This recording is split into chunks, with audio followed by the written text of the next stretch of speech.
Right, we are live. Hey guys, how's it going? Welcome back to the Kiwi Lads channel. We are here for the third match of the day that we are doing for Super Rugby Pacific. Round 2 has well and truly delivered with some of the matches we have seen, including that last match, which was a thriller between the Blues and the Hurricanes. This game here, we have got the Melbourne Rebels, They'll be taking on the Western Force, what should be a very close encounter. The odds have actually got this one as a complete even between these two sides, so anyone could take it, and it should be pretty awesome game at AAMI Park. I hope you guys are all doing well. We have got Corey in the chat. BDG is here as well. And also we have got Vishal. So hopefully with a little bit of luck, this game will be starting in 13 minutes time and we will be covering it on the channel. Also followed by the Six Nations a little bit later on tonight. But currently looking through at the lineup, that is the Brumbies. That is the wrong team. What's this team look like? That's the Rebels. That's the one we're after.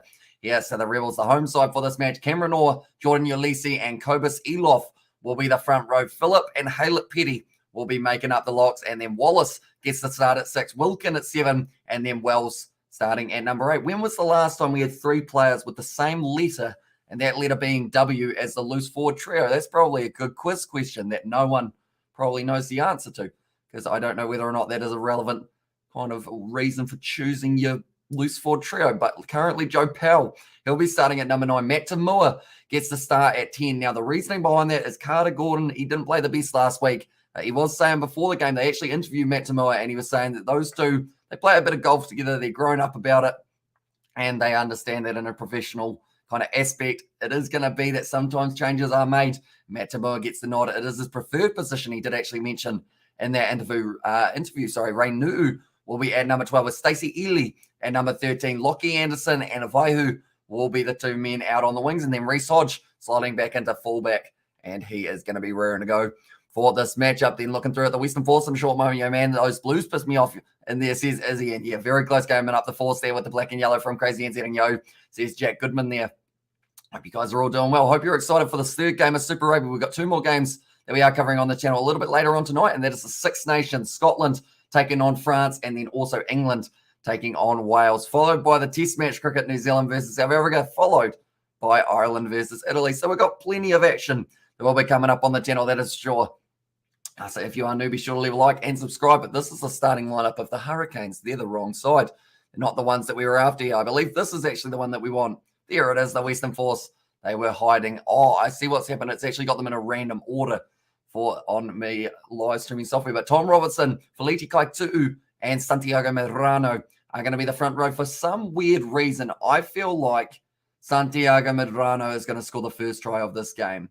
Don't know why. Don't know how, don't know when, but he's going to score it. For some reason, that's what I'm thinking. Lee Warner at 4 and Isaac Rodder at 5. Stunder, then also Kane Kateka at 7, and then Tim Anstey going to be at number 8. Pryor at 9. Pasatoa as the number 10. Richard Cowie and Kyle Godwin as the midfield. Tony Pulu, Manasa Mataeli, and Jake Strauchen will be the outside backs for this fixture, but we will look back at the chat in a very short moment. Got a challenge for you. You can't say as well after reading a comment on the stream, says AFL, I'll try my best.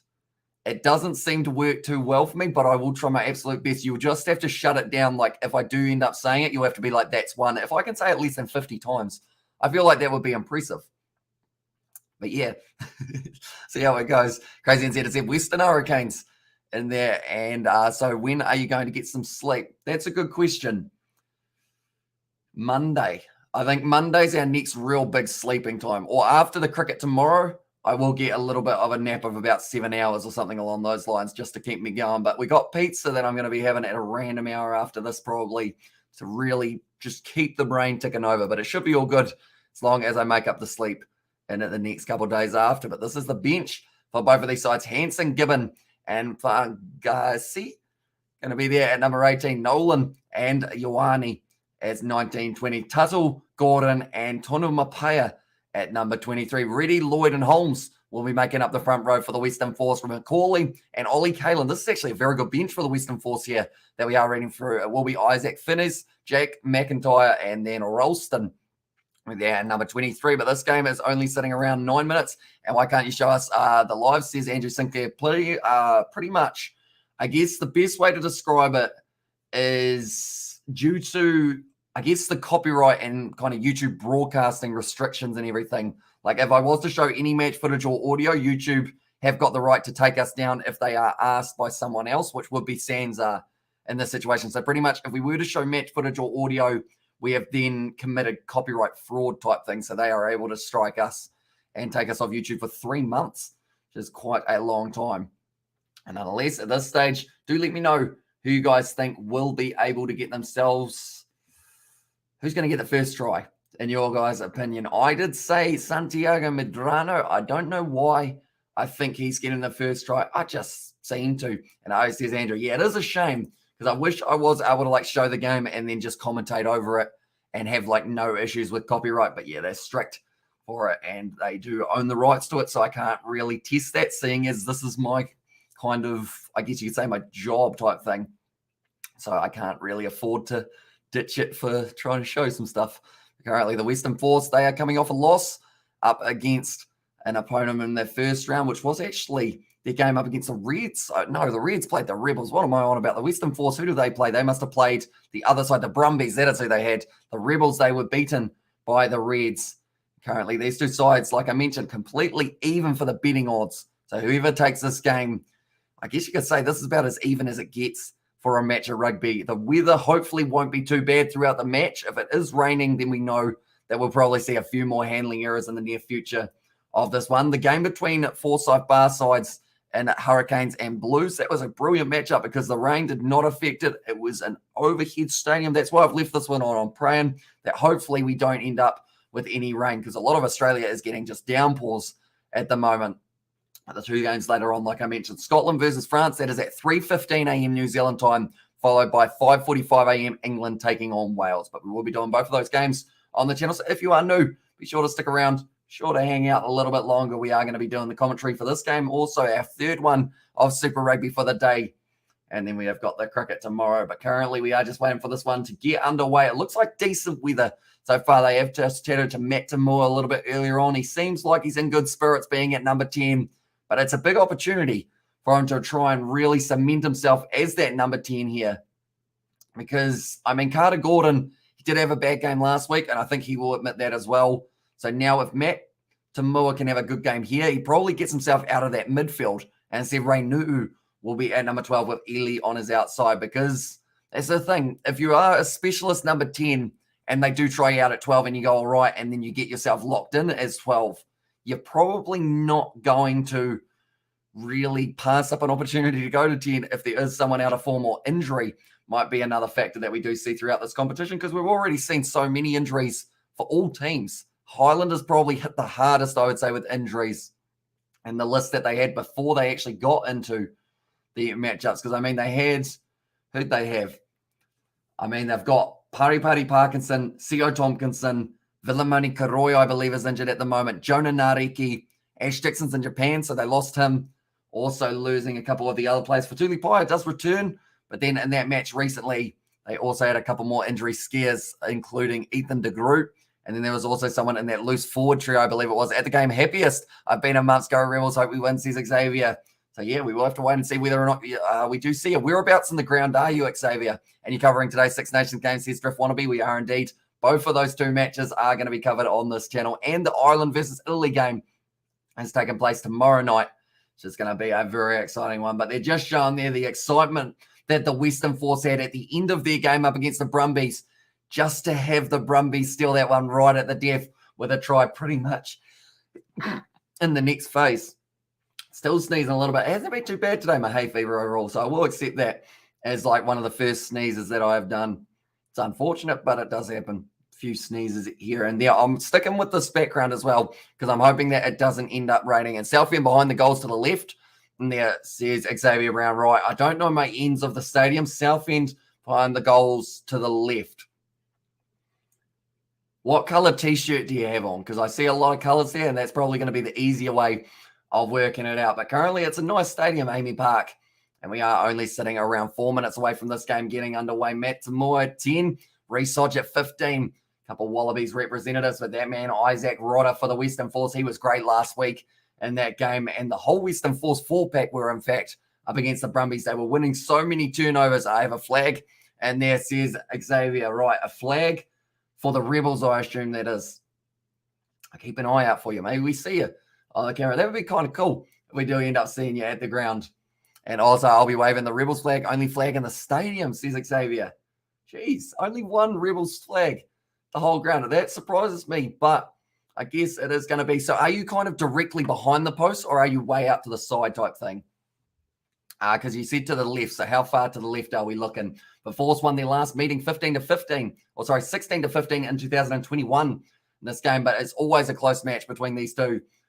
We'll have to wait and see exactly how it does end up going at AAMI Park, but these points are crucial for both of these sides. Currently sitting top of the table, it is the Brumbies, followed by the Crusaders, followed by the Reds, followed by the Waratahs, and then after that, it is going to be between the Chiefs and also the Hurricanes, I believe, are the next two sides slotting in there. But currently, they're showing Fergus Lee Warner, a big man with a big spirit when it comes to playing the game of rugby, up against maybe Reece Hodge as another option.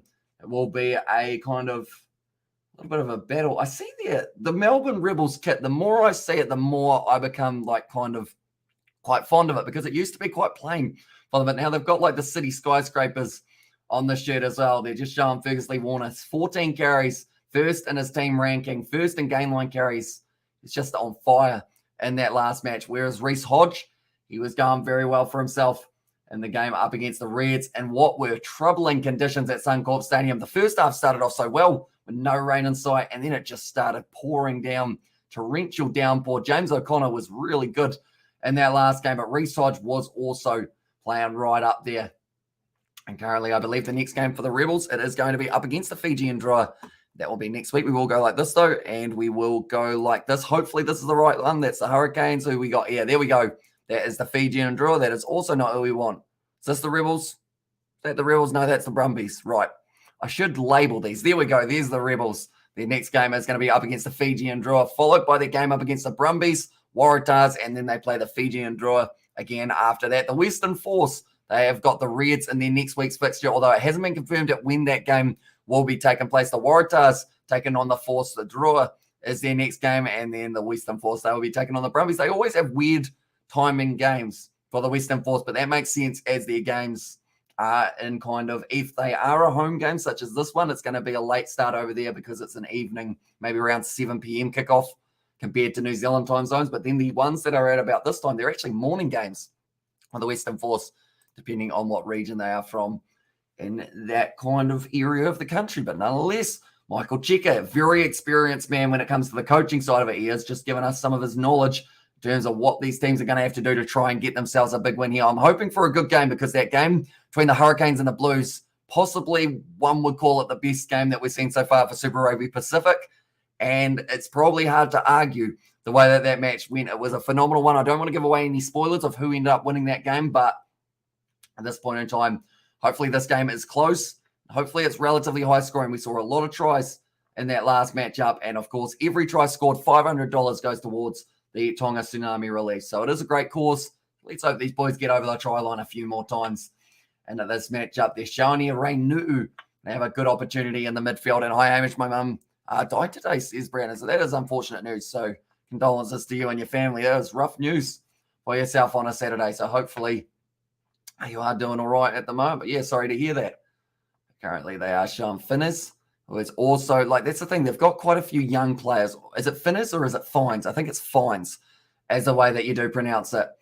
Currently, Super Rugby Pacific is going to be underway for the final game of round 2. The reason for that is because we have seen that, sadly, we are going to have the Moana Pacifica game postponed once again. The next game that they have got, though, next week, it will be up against the Crusaders.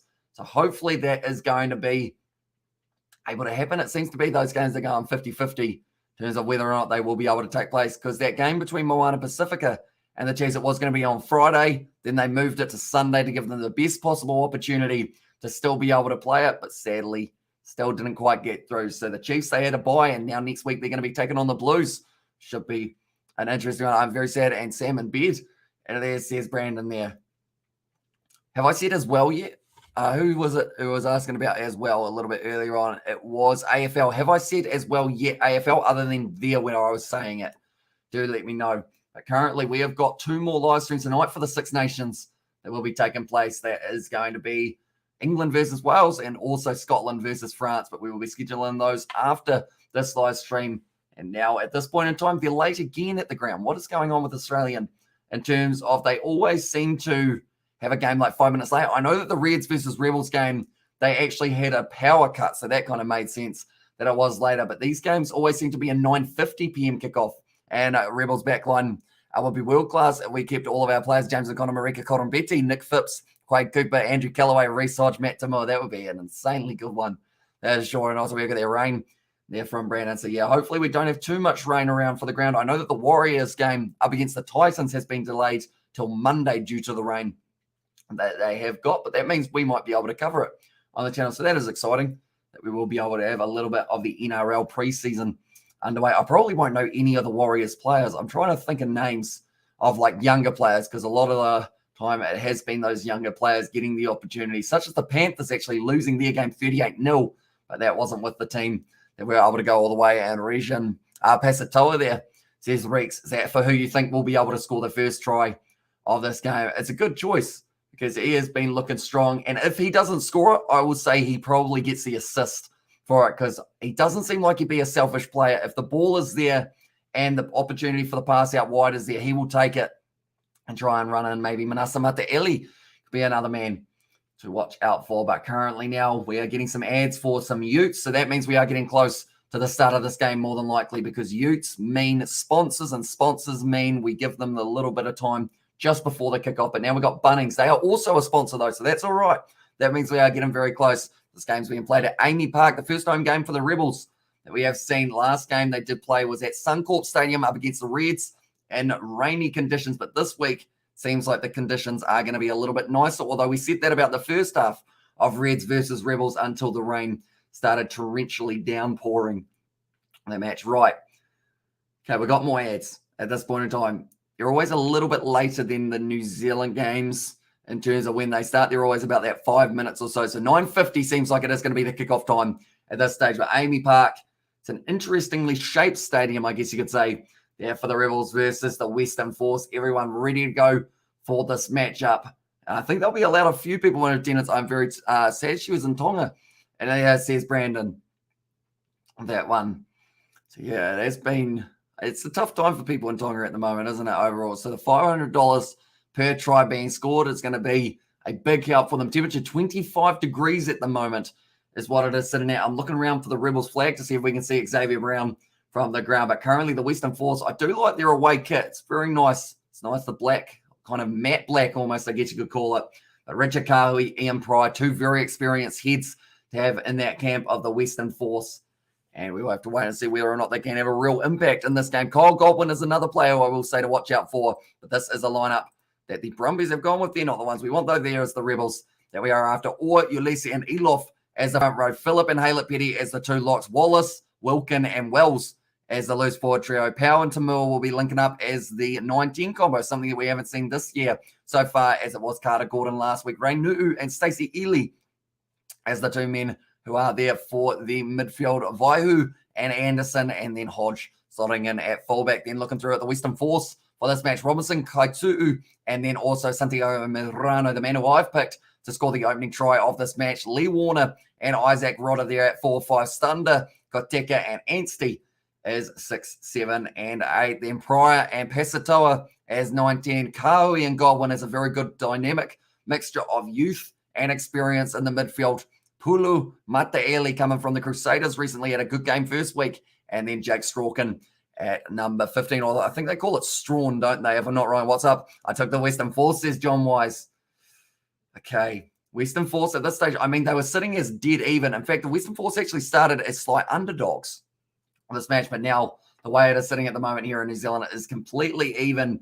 They can't decide between these two sides, which is why I think whoever wins it by less than 5. No, not less than 5. 5's quite thin, isn't it? I would say less than 10. Less than 7. I'm getting optimistic. Less than 8. We'll go less than 8. That is the amount that we'll say. Less than 8 points between the two sides. And I'll say, hello, Amish bro. Welcome back. Welcome in the show. I hope you're doing well, mate. Currently the third match of Super Rugby that we have got on the channel today. I'm seeing Reece Hodge. He's going to have to really make sure he steps up at fullback. And hey, kiddo. And it says, Amish Spencer, g'day, mate. How's it going? Hope you're doing well. Who are you picking for this game? Aaron Spencer, I know you're a Waratahs man through and through, but if you had to pick a game that was sitting currently as even for who's going to be able to win it. Who do you sway in favour of? The Western Force, they look good up against the Brumbies. The Rebels, they look good up against the Reds. It's a tricky one. Both teams coming off losses. I was at my dad's today. He was not very good. I made lunch and a few minutes out with him. So my mum said I have to go and see him every 2 days here in Auckland. And there says Brandon. So whereabouts are you living at the moment, Brandon? If you're not with him, whereabouts are you located? And playing just his second career Super Rugby match at AAMI Park. Geez, that's a stat and a half for Richard Kahui. An extremely experienced man, played a lot of his rugby for the Chiefs and passed on the Force. So Hamish Spencer is going with, right, okay. I think I'm slightly swaying in favour of the Force, but I would be happy enough if the Rebels won it just because I know that Xavier is at the ground, and for the Rebels to be able to win it would be quite nice. Let's go Force, says John Wise. So yeah, I've got there. I took the Western Force, John. Does that mean you put a bet on them, or is it just a prediction that you have got now making their way out onto the field here for the Rebels? Couple very athletic players in that back line, including that man at number 11, which is Waihu for this matchup. But Matt Tamua gets the start at number 10. I'm in Auckland at my dad's house. I turn on RTV and a rugby, and there says Brandon there. Currently now what we will do is we go like this. There we go. We have got the lineups up on the screen just so that I do see exactly who is there. Is it Waihu? Yes, it was who I was looking at there. And also we have got there. Yeah, I put a bet on him. And there says John. And also I blocked that. And there says Aaron Spencer. Okay, right. I see. Currently now Nick Berry going to be kicking this one off, or not kicking this one off. He will be refereeing this game with Jordan Way and James Palmer as his assistant referees. We're ready to go, though. The Rebels kicking off from right to left. I put too much on the Highlanders the other day, says John Wise. So, yeah, maybe, hopefully, you will be able to make it back for this game. But kicked off here at AAMI Park. The sun is actually still out, which is nice. Manasa Mataeli tackled inside of the 22. Looked like they were considering going for the box kick eventually, but Isaac Rodder now going to be dragged down. The Rebels have got them in a good position on the field at the moment for the Force. It's like Kane Kateka now be taking another carry forward. In fact, it wasn't Kateka. It was actually Fergus Lee Warner. And I should have guessed that because he has so many carries for them throughout a match. They kicked high now, taken nicely by Matt Samoa, passing it off to Reece Hodge. Now these two can be dangerous. Stacey Ely on the outside. He dragged down nicely by, it was Isaac Rodder. And also, we have got there, you're not going to see me on YouTube for 2 weeks. And online, says Brandon. So I just hope that you are going to be all right. And the Rebels were favourite earlier. Coin flip now, says John. Yeah, they were about $1.70 favourites for this one. Matt Phillip now on the outside. This is looking good for the Rebels. And Waihu has been dragged down nicely by Pasatoa. But currently the Rebels, they have been on all of the attacks so far. Jordan Ulesi continues to make his way forward a little bit more. Hemi and chat, I should say, from Tesla there. Currently still phase after phase. And with the fact that the rain is not around for this game, it does mean that we will get to see possibly a little bit more free-flowing rugby. That's going to be kicked and behind, or he tried to anyway. It's going to be kicked forward by Kalen. No, it wouldn't have been Kalen. He's on the bench for this match. And also we have got Hamish Rowe, this game, which team's a favourite here to win this game. So originally it was the Rebels, but now it's gone back to 50-50 who's going to be able to go on and get themselves the win. That was actually number 8. Well, this one, Tim Anstey didn't quite carry that one the way he would have liked to. But currently only 2 minutes into this game, I feel like no matter what happens in this game, is it going to be as incredible of a finish as the last game between the Hurricanes and the Blues? Maybe not, but still has the potential of being a very good game. I'm excited for it. Craig said hello, welcome in to Livestream I. I think Rebels have had their moments, or will have their moments. Of Force should take it in the end, says Dean. And they do close out games very nicely. I'm going to get the membership again. I turned it off because I've been poor lately, says Tesla there. So only do get it, Tesla, though, if you do have the money for it. Like, it's all right if you don't want to get it. Like, at the end of the day, like you guys being in the chat, I would much rather have you guys in the chat than not have you guys in the chat. So it's all good if you don't want to sign up for it. We do need to add some more new emojis, though. You have reminded me of that. And also, we have got there, who do you like? And this one says Ray. Now, you had a bet on the last game, didn't you, Ray? I believe so. Whoever I say, are you going to put a bet on? Because that will depend on my answer, because I feel like I'm terrible with betting. Also, now I can have an up and go. My dad said so. Or now, can I have an up and go? My dad said no. And then it's all love. And there's the currently Joe Powell going to be feeding in this ball for the Rebels here. Currently sitting about 35 meters out from the line. It's a free kick. They're taking the quick tap now. Joe Powell taking it from way back. Now Ray Nu'u getting the start in this match. It was Matt Tamua at 12 last week. Matt Phillip now. A lot of Wallabies scattered throughout these teams. In fact, I think it's the Western Force who have the least Wallabies out of anyone. Now Richard Kawi trying his best to rip it away. And also over or under to 20, or sorry, 42.5. Seems like this would be easier than picking a winner. Here's Ray. Okay, I'm going to say, how much are you putting on it? I'm going to go under for that. And did you commentate on Crusaders versus Highlanders? We did indeed for that matchup. And in the end, Crusaders able to get themselves the win. And then also, oh, sorry, if you didn't know the result. Sorry. I hope I didn't just spoil that for you. If I did, I do apologize. And he said, I don't know. I was like, crazy Brandon. Yeah, it says Brandon there. But currently now, okay, it's actually going back. And Pasatoa has got the 22 dropout. I think Reece Hodge overcooked that one and did try and kick it for the corner and ended up just getting it a little bit too far into the in-goal area, which now means the 22 dropout for Pasatoa to try and get as many meters as he can on this one.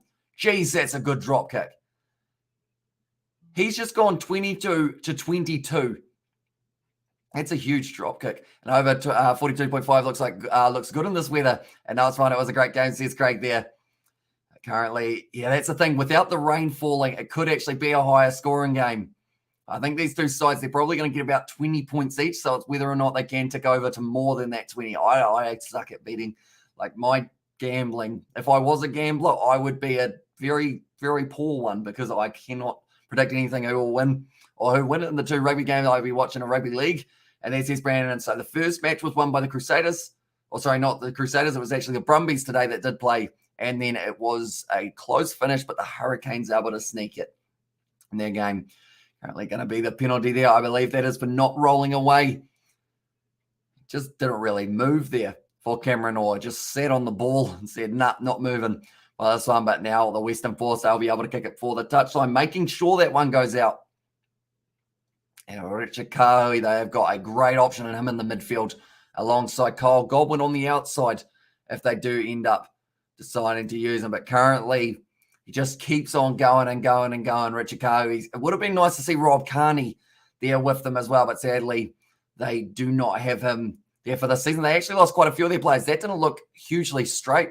Nick Berry says close enough. Pryor now passing it off to Kahui. Driven backwards and a good tackle there by the Rebels. Now Pryor once again going back. Santiago Medrano, the man who I randomly picked to score the first try of the match. If he somehow does, I would be extremely surprised. But now Kyle Godwin stepping nicely on the inside. Tackled down by Ray Nu'u. They have still got this ball here, the force phase after phase. Currently building Tom Robinson landing on his face, which is never fun. But he probably didn't even feel it. Santiago Medrano, it smacks his hand. And now it's a little knock on. And we lost in rugby league, says Brandon. Although I believe the Warriors game has been postponed to Monday. I think it is going to be up against the Gold Coast Titans. What should be an exciting one. And also first attack of force, and they look good. And also you're watching a United Rugby League, or the United Rugby Championship, I think it is. Yeah, have been checking it out a little bit. I didn't get to see the two games from last night with Leinster and the Lions, but I am going to be watching those ones probably after this match so that I can watch them before we get into the Six Nations. But it's been interesting. Who do you think is going to finish top of the URC? Do let me know. I know that, to be honest, Ulster's not looking terrible, even though they're probably not a side. Like everyone says Leinster or Munster or one of the top South African sides. I think Ulster might have a decent crack on this one.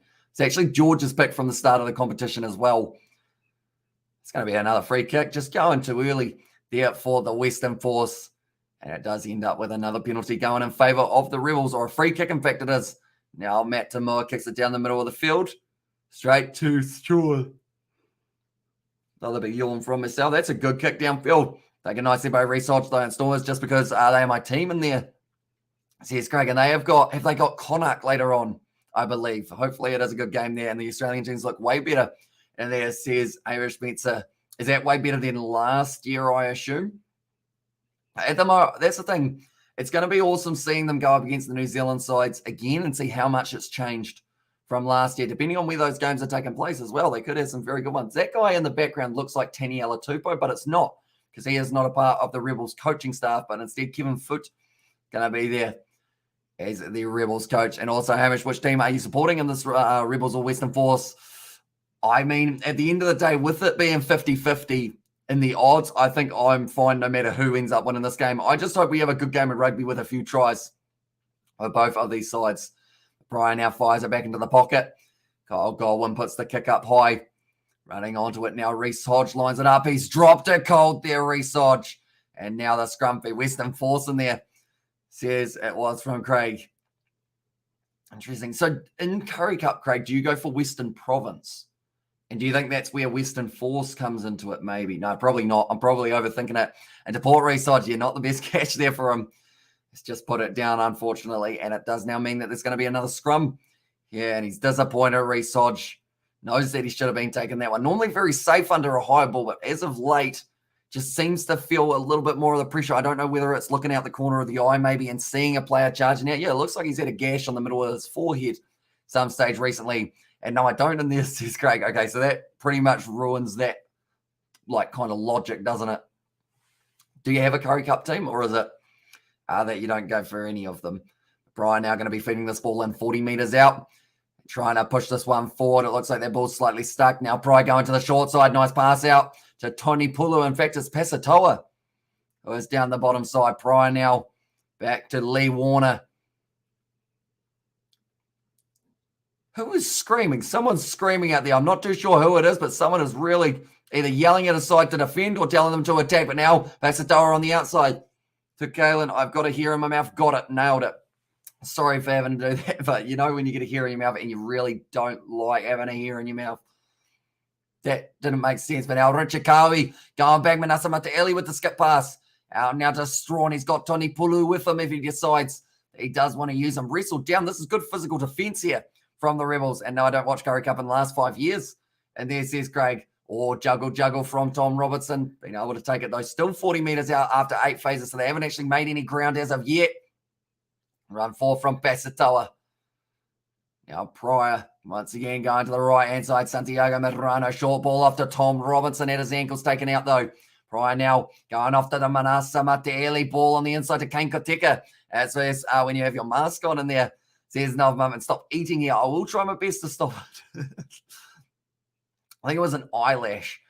Although that's probably not relevant information. Great offload there to Manstey. Now dragged down only 5 meters short of the line. Reece Hodge trying to get on the ball. It's still available for them. Now around Fergus Lee Warner. He's dropped the ball. And also, how can I watch these games? Says Ray. What country are you in, Ray? Do let me know. It's been kicked in behind, but they're going back for the original scrum. And also, Hamish, there's the news coming. Australia tour of Black Caps has been cancelled for this year due to travel restrictions. Is it true or not? It is true at this stage. Or the words that they had used is cancelled until further notice. So I don't think we're going to get to see it, though, sadly. But yeah, depending on what country you're in, Ray, depends on your options. If you're in New Zealand, your best option is, okay, the US. That's a tricky one. Have you got Flow Rugby? From what I have heard, Flow Rugby does have some of these games. Jordan Ulysses at the moment just taking a couple deep breaths. He's actually had a few injuries as of late, Jordan Ulysses. So hopefully he's going to be all right to continue. And also, I've got 2 up and go. I won to my dad, and to me, my dad is wanting on TV, or wanting you on TV and see who is more funny, me or you. And my dad said, you, Hamish? I sure that is not. Surely not. I feel like you would have been more funny than myself, Brandon. But currently, the Western Force, anytime they've been on attack, they've looked sharp in this matchup. Currently, big deep breaths taken by Tom Robertson. This one, but now only 5 meters out from their own line here. The Rebels, more than likely, it's a scrum. Either win yourself the penalty or kick it downfield and relieve a little bit of the pressure, as they'll be just outside of the 22 if they can do so. But 11 minutes into this game, still scoreless between these two sides. Going to be fed in. Front row's going down. Nick Berry gives a straight penalty. He has not given them any chance there, the Western Force, to make a mistake in the front row. That is going to be the penalty against Tom Robertson for going straight down. Now that is exactly what they would have been after. Now, Reece Hodge last time that he did aim for the touchline, he did end up messing out the kick to kick it dead. This one should have a freebie of just putting it into touch. Didn't get a huge amount of distance on it, but still got some. That is what they will be after now. 35 meters out from their own line here, the Rebels, they will be looking to rebuild once again. But they are a side that certainly have the talent and the potential to go on and get into that top 8. Same with the Western Force. That top 8, I feel like it's going to be I would say 7, 8, 9, 10 are going to be all fighting for the same positions. What is the schedule of the All Blacks in international rugby this year? They have got to wait until about, I think it's July or August, I believe we do get to see the first ones in action for the All Blacks. So we've still got a little while, but we will be covering every single All Blacks test and every single international test on the channel. Nice backline movement. Tony Pulu now down the wing. Great step tackled on the 22. Good defense from the Rebels. Priors knocked that one backwards. Now back off to Isaac Rodder. Rush defense here. Now getting a little bit of the extra meterage. I believe that was Ross Haylett-Peter who made the tackle. Now Pryor goes back, pass it to Robinson. Rush defense from Michael Wells. It's tied up the ankles nicely. Around the side, I believe it was Anstey. Was it Stunder? It might have been Stunder. I'm trying to read the number. It looks like an 8. It looks like a 6. I believe it was Stunder. Pasatoa now. Back to Richard Kawi. Little bit of a juggle, which does stop him from being able to free up the pass. He said, no, Brandon, look like, Apu, can you tell my dad something? And there, I mean, it's a bit rough. Is it an insult, I guess? But currently 13 minutes into this game. 0-0. I think that was big. Kobus. Elof has been able to force the handling area out of the force. These two sides, I think they're going to be extremely even for the first half. But Elof, no, actually, he didn't win the force or didn't win the penalty or the scrum for his side. He actually ended up dropping the ball from trying to kick it. That is why props don't normally kick. And also, what is the schedule for All Blacks this year? Because I support them, says Craig. I'll see what I can find and see if I can find. I know that some of the games haven't been confirmed for the Rugby Championship. And also, normally they play some form of internationals, I guess, prior to that. At the end of the year, we do get to see them up against England in what will be a very big match. But pretty much, we do face South Africa twice, Argentina twice, and Australia twice. One moment. We will go like this. And now, passing it out the back, Anstey finds the hands of Manasa Mataeli. Both sides very even in the first 14 minutes of this one. And we are just waiting to see who will be able to pierce their way through Pasatoa. Now, Kyle Godwin rush defense on him. And what is a very nice tackle indeed. Now still going to be on the side. It looks like that might be Stacey Ely saying down a revenge for 2019. And there says Craig, yeah, a lot of fans have still not forgotten that game. Juggle from Richikawi once again, but now he has been able to hang on to it. Manasa Mataeli gets the offload. Is tackled in the end by, that's not Lockie Anderson. Lockie Anderson was going to be starting at number 14, but he is not out there now. So I don't know what's happened there in terms of injury, perhaps. I know that Hamish Watson late for Scotland. Going to be out there. Question for you about cricket. What happened in day 2? Pretty much South Africa batted a little bit longer. New Zealand got the wickets and they had a lead of 362. And then from there, New Zealand are 5 down now with about 150 runs with Colin de Grandhomme able to get himself the 50. But they're in a lot of I guess they're in a tricky situation. And that's gone extremely high from Pasatoa. Good take from Reece Hodgson. Does take the mark just inside of his 22. How's everybody doing? As us is Ed doing very well. Just watch that game between the Hurricanes and the Blues. It is an absolute thriller. For the one, and I highly recommend checking it out. Rugby Championship, 162 days, Craig. So when we see the first match, it is on the 6th of August between Argentina and Australia. New Zealand, though, playing up against South Africa on the 7th of August. I'll see what else I've got in that information. So 2 games against South Africa in South Africa, then 2 games against Argentina, 2 against Australia, and then November 20. That is going to be the English run, and that's not good. Oh, that is not good for New Zealand. And there says Craig, although I believe the All Blacks, they are still playing. He is just trying to troll you a little bit. And are you watching England versus Wales? We sure are, as well as Scotland versus France. It's a kick behind there. Tony Pulu tries to pick it up. He's bumped it forward. Does go into touch, though. And also can't wait, that says Craig there. But do let me know, Smitty, those 2 games, who do you think will be able to win both of them? Do let me know. Currently, it's once again, Kahui juggles. That's 3 in a row that he's done. That hasn't quite been able to get it right. And then Tony Pulu just kicks it into touch. But there's a lot of pressure here at the moment on the Rebels. Strawn ended up going low with the kick. And Reece Hodge would have to make the tackle there. But now 5 meters out from their own line, the Rebels here to try and get this ball back. It looks like someone else is down. Is that still... Okay, that's actually Stacey Ely. He was a little bit rocked earlier on, it seemed. I think he's getting some Vaseline on a cut, maybe on the side of the head at this point in time. And tough because they both good teams. And there says Craig. Yeah, it's gonna be weird. Oh, that is not good for New Zealand. I think I just realized that was for the cricket, wasn't it? Rather than the All Blacks one. But Stacey Ely getting a little bit of strapping on the forehead. What happens here? Oh, yep, knee, shin of Tony Pulu. That didn't look comfortable for him. He's probably, to be fair, if you get that, you're probably going to go off for an HIA, but he looks like he's all right. He's just got a little bit of a clip there from Tony Pulu. Getting some tape on the head now. Although he's not making it easy for the man trying to put the tape on his head because he kept on moving it.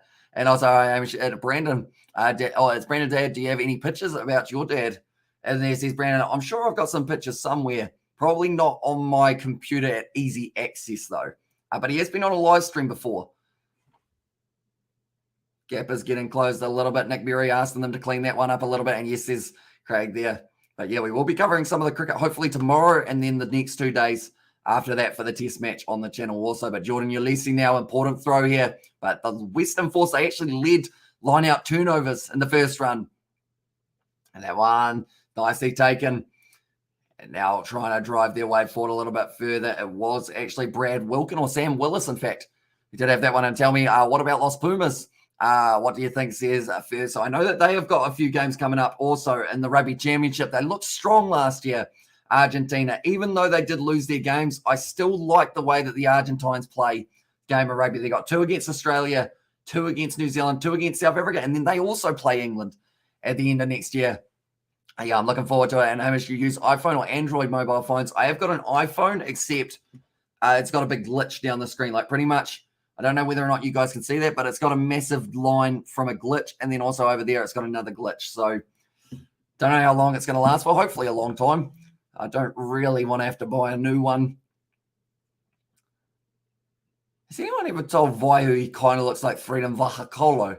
I feel like those two look rather similar, but the Rebels now have got the line out throw just outside of their own 22, taken at the back by Matt Phillip. Nicely done once again. That's not Joe Bell. Who was that in the end? I think that might have been Brad Wilkin. Going back now to Matt Tamua. Does kick it way downfield. It's a good kick there at AAMI Park. But the Super Round, it is going to be taking place between the 22nd of April and the 24th. Every game of Super Rugby happening at the exact same region of the country. Nicely taken. No, Tamua drops it. Rees-Hodge gets it though, as it did go backwards. Now jumping straight on the ball for the Western Force. They win the penalty there. And now, how close are they? About 38 meters out, I would say they are at the moment here. And this one should be a nice, easy kick if they do decide to go for it. Other than that, though, they might even consider going for the corner. Just see whether or not they can get away with a couple of extra points. But at the moment, Tamua and Rees-Hodge, they seem to be having a little bit of communicational issues between the two of who's going to be going for it. And fairly boring game so far, says Captain James. Yeah, nothing huge has happened as of yet. It's been a bit of a stalemate. I guess that's the thing. This game with the stalemate, we've seen no tries. The last game with the Blues and the Hurricanes, when we had a stalemate, we saw 3 tries in the first 23 minutes or whatever it was. And question for you, as you see in real life, what do you want to do with me? Says Brandon. If you see me in real life, what do you want to do with me? That's an interesting way of wording that. I mean, I don't know, watch a game of rugby, I guess is probably the easy one. And boy, this is great. And there says Craig there. And currently, yeah, still a stalemate. I feel like it's more of a chess match than the last game, but Ian Pryor now going to be lining up this kick. This could be the first points of the night for the Western Force, and he has been able to get it. Ian Pryor, so now 3-0 for the Force. I think it's probably, I guess you could say, because of seeing that last game, it may seem quite different. So awesome to see Rugby. Thanks for the stream. And there says, Kevin, no worries at all, mate. But at this stage, we have got 2 more coming tonight. 6 Nations, England versus Wales, and Scotland versus France. We will be covering both of them on the channel, so be sure to stick around for those matches. And Hamish, please, one day in live commentary, do sing your favourite song along with guitar play alongside with live commentary. And there says coding. I mean, I can't sing at all. I don't have the singing bone in my body. Isaac, on the other hand, maybe we could get him to sing something for us one day, but Pryor fires it back into the pocket. Pasatoa once again puts up the kick high. Waiting for it. It's going to be an awkward one. There's a little bit of shepherding there between 2 of the players, and the Western Force now get themselves another penalty for obstruction. It was Matt Tamua holding off on Tony Pulu, I believe. Currently obstruction. They are trying to make sure that they can cut down on that in this game. Oh, no, it was actually, that was not good. That was not good at all from Vaihu. It was actually the take from Matt Tamua. He did well. And how's the cricket going? How much did New Zealand make in the first inning? So they are still betting there. 5 down for about 170, I believe it is, or 150. Colin de Grandhomme, 50, not out for himself, off only about 39 balls, I believe someone said. And maybe I buy you an up and go, as I do, says Brandon. Maybe it could be a better option.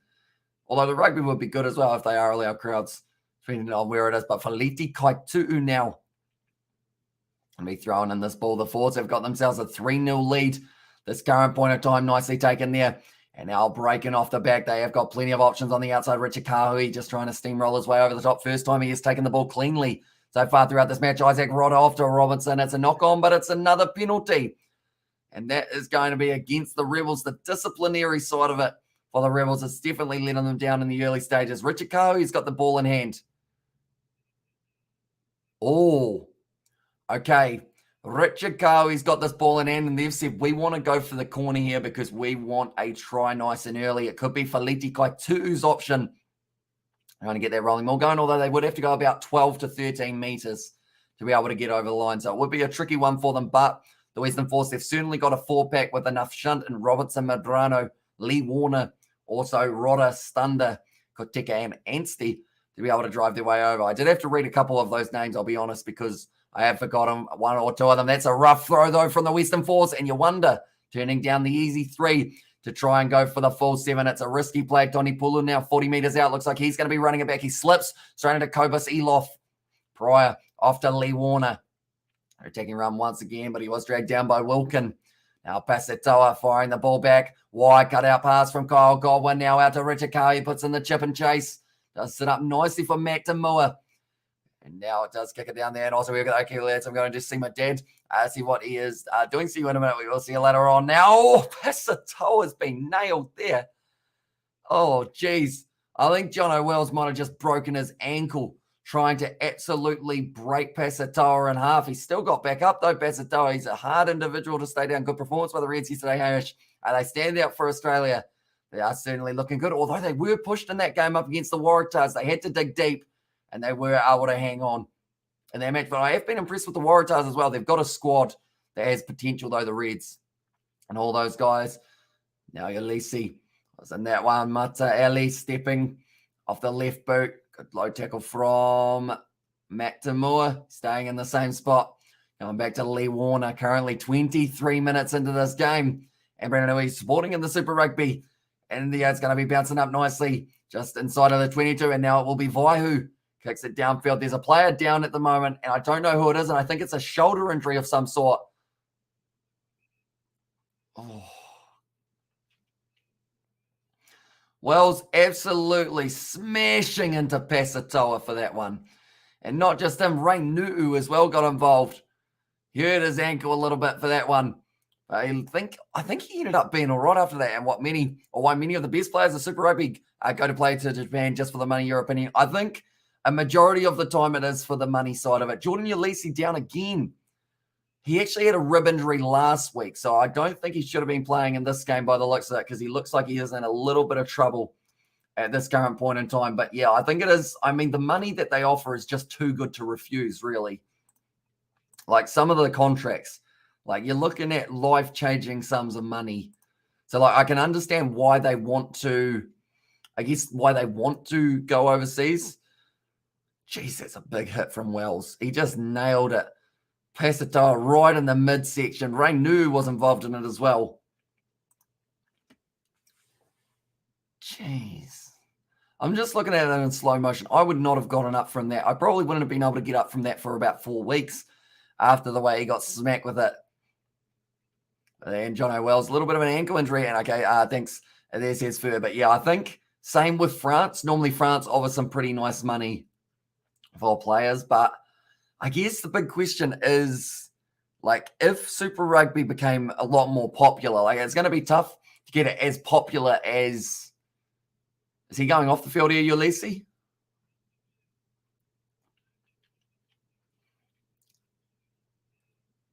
I think he's staying out there, Jordan Ulisi. So his rib is really causing him a lot of problems, but hopefully he's going to be all right and isn't going to cause future damage to that one. That's going to be taken nicely by the Western Force just outside of the 22 now. Richard Kahui Driving his way forward. I don't think his name actually has a tongue roll, but it's very fun to do. Tim Anstey now with a good carry for Wilkin on the ball here. Doesn't quite get it. They've got the advantage now for the Western Force. Fire back pass it to a little kick behind for Manasa Mataeli to clean up. It's a juggle there from Vaihu. I mean, they've got the penalty, but they could also probably take the line out from only 5 meters out if they really wanted to. Another one for offside from the Rebels. Not what they want. But yeah, if Super Rugby did have more funding, I feel like we would be able to see a lot more players staying over here. The Blues as well. And there's Matt Doyle. Yeah, brilliant game up against the Blues and the Hurricanes. I don't know whether or not you know the result of that one yet, so I won't spoil anything along those lines, but it's a very awesome game. Okay. They are going to be kicking for touch once again, and it is Richard Kahui does get the little nod. Penalties conceded. 3 against the Rebels in the last 5 minutes, still sitting at 3-0. Kahui kicks that one nicely. Now only the 5 meters out here for the Western Force. Kyle Godwin saying that's a lot better of a kick, mate. And now they are going to be trying to make their way over the try line. Currently, tackles made so far, 78 by the Rebels, 18 by the Western Force, but the tackle success rate actually the same. Going to the back there, taken nicely. Western Force getting slightly driven backwards. Faliti Kaitu, they've got another advantage now. They've been told to use it once. Who do they go to? Pryor now, flinging it out to Richard Kaui. Pop pass back, Pasatoa, loose ball, Strawn. Not able to take it now. Tony Pulu going to be running for great aggression, or great acceleration, in fact, from Tony Pulu. Or Tony Pulu, I should say, and everyone should get a free pie at halftime. And there's this copter. I would definitely go to a game that had free pies at halftime, although probably the tickets wouldn't be free, but it's just the concept of, like, you get a free pie, that's going to be double blow the whistle and also make up for the lack of entertainment. So he's got, it's still very close between these two sides. But I'm wondering whether or not the man earlier on who did say, will there be less than 42.5 points in this game, ended up putting on the bet. Because if he did, probably sitting not too badly at the moment. Tom Robinson. Looks like he's limping a little bit. We threw that game away against Hurricanes. Such a huge lead and made such a mess. And there it says it was from Kelly. But now Richard Kaui faking like he was going to be tapping it. Instead now going for the rolling ball here once again. I wouldn't think the Rebels can get away with too many more penalties without ending up with a man in the bin here. And now Faliti Kaituu be throwing this one into the bag. Nicely done. Who's going to be waiting for this one? He does end up getting tackled before he reached the ground. Now Tim Anstey gets back to his feet, tries to go again. He just crawls all the way to the try line. And Tim Anstey did end up putting the ball down, got back up, and went again. And Tim Anstey scores the try now. We all go like this, and we will have to add that for the Western Force. Western Force. And it was Anstey who was able to score the try. The man at the number 8 position, 25 minutes into this game, and we see the first try of this match now. And it was for the Western Force. What a try, says Craig. He just bounced back up to his feet. Was able to play it at the perfect time as well. Does end up getting himself. Okay. I think they were trying to ask the question there, the Rebels, of whether or not it was double movement, but he did end up getting up, putting the ball down, going again, and just getting up. I've just pissed, my power went out, so I can't watch it. And there's this copter there. Whereabouts are you, copter? Are you in Australia in a certain region? Because I know if it's anything to do with rain, there is plenty of it around. Okay, what we're looking at here, just to see it. So he was taken out in the air originally, went down to ground, got back up, placed the ball, and then ends up going over.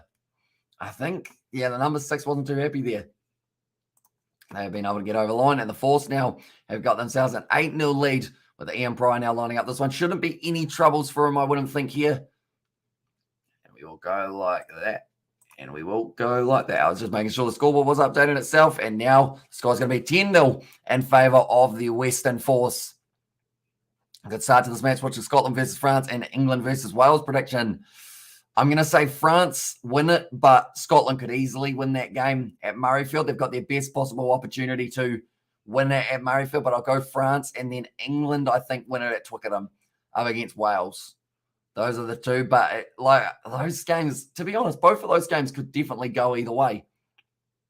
And we kicked off high. England versus Wales should be great. Says Craig, it should indeed, and we are going to be covering it on the channel also for the next. That's going to be 5:45, isn't it? That one in the morning over here in New Zealand, but we will still be live for that game currently now. 28 minutes through this game. It's a big question of who will be able to get themselves over the line. Maybe one more time before the end of this one. It's going to go back to Matt Phillips, sells the dummy. Continues to carry the ball forward. Now Joe Powell going back across. It's going to be obstruction there. But it's going to be a penalty instead in favour of the Rebels. Right, 10-0 down. I don't believe they can afford to go, although it's a gifted 3. They haven't had to do any rolling mauls as of yet, though, for them. And also, I think France will win comfortable, or more comfortable than people think, based on Scotland's long injury list. France to win 14 plus for me. Scotland missing too many players. They're missing Hamish Watson, aren't they? Who else are they missing for that game?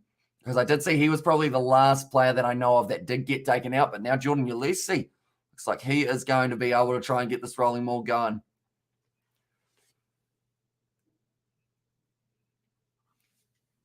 All right. 10 meters out here.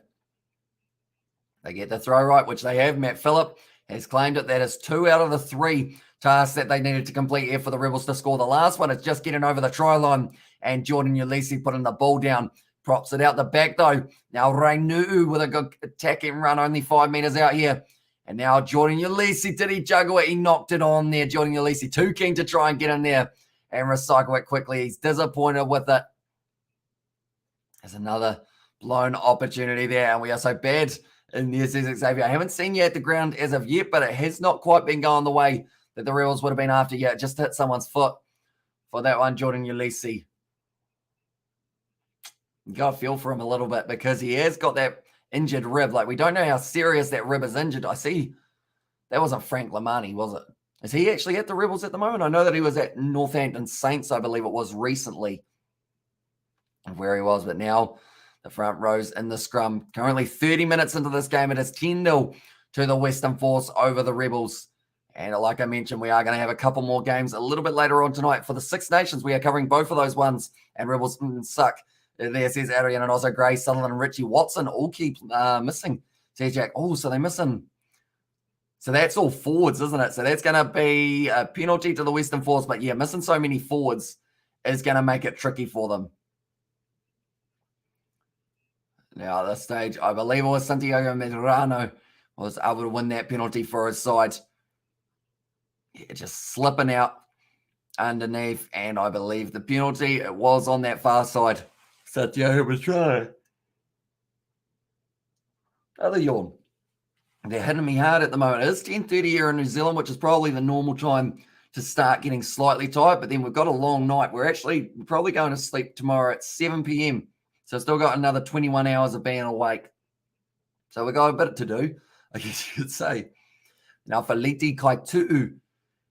Yeah, going to throw that one into the front. Nice set play. And now for Liti Kaitu'u going off across the Stunda, moving up to the halfway line now here for the Western Force.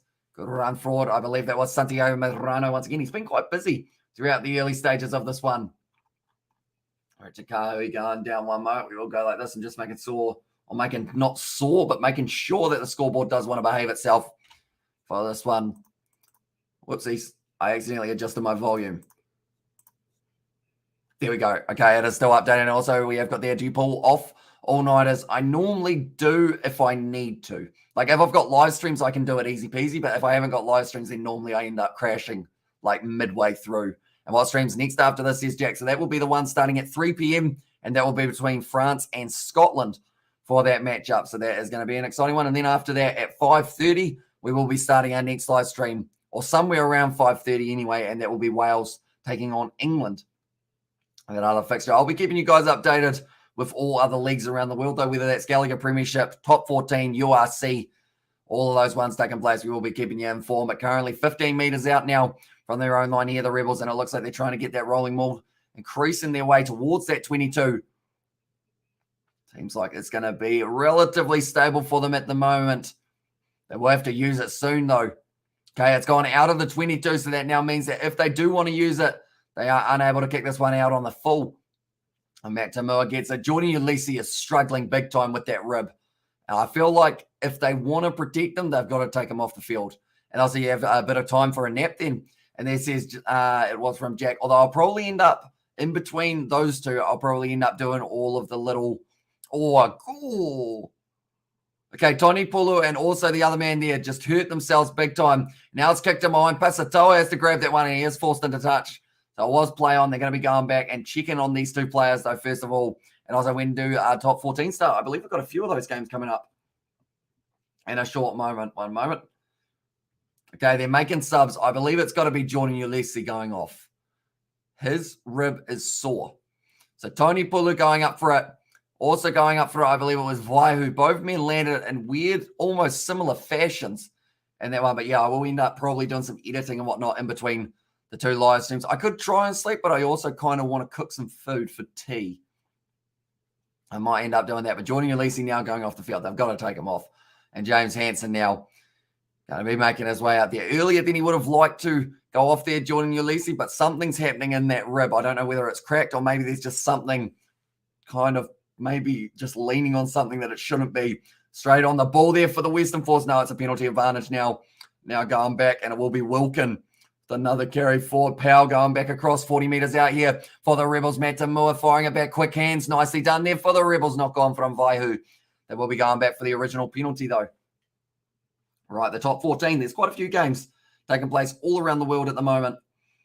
And the one that we are going to be talking to you about is going to be one moment. I got to wait for me thingy to stop doing the thing. Okay, top 14.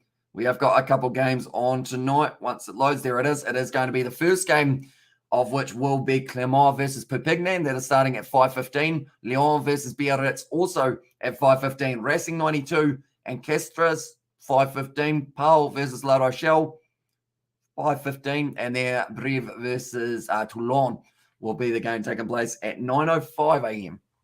So switching it up a little bit, but all of the games kind of overlapping now. It seems that the Rebels have decided that 3 points would be a better option here rather than going for the full 7.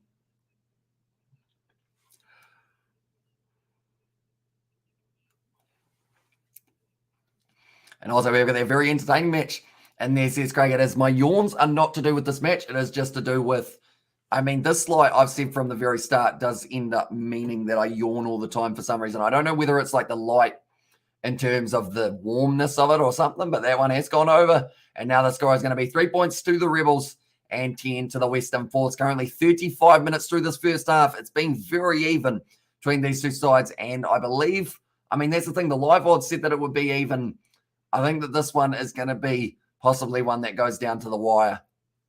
Pasatoa now be kicking this one off once again here for the Western Force. Puts it high, looking to retain this ball here by the looks of it.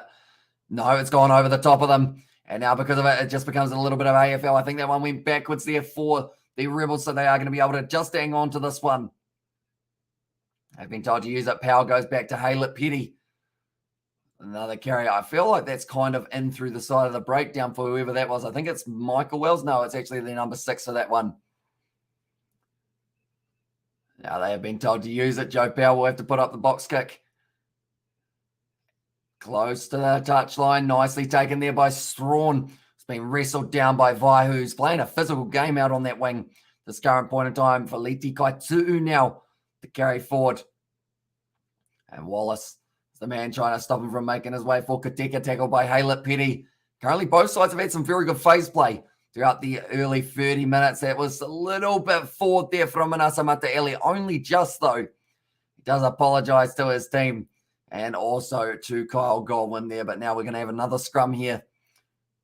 Right, next try of the match. Who is everyone predicting will be able to score it? At the moment, I am going to go with, I would say maybe Stacey Ely. He's got a lot of strapping on his head at the moment, or a lot of padding, due to him taking a couple big knocks earlier on in the game with a knee.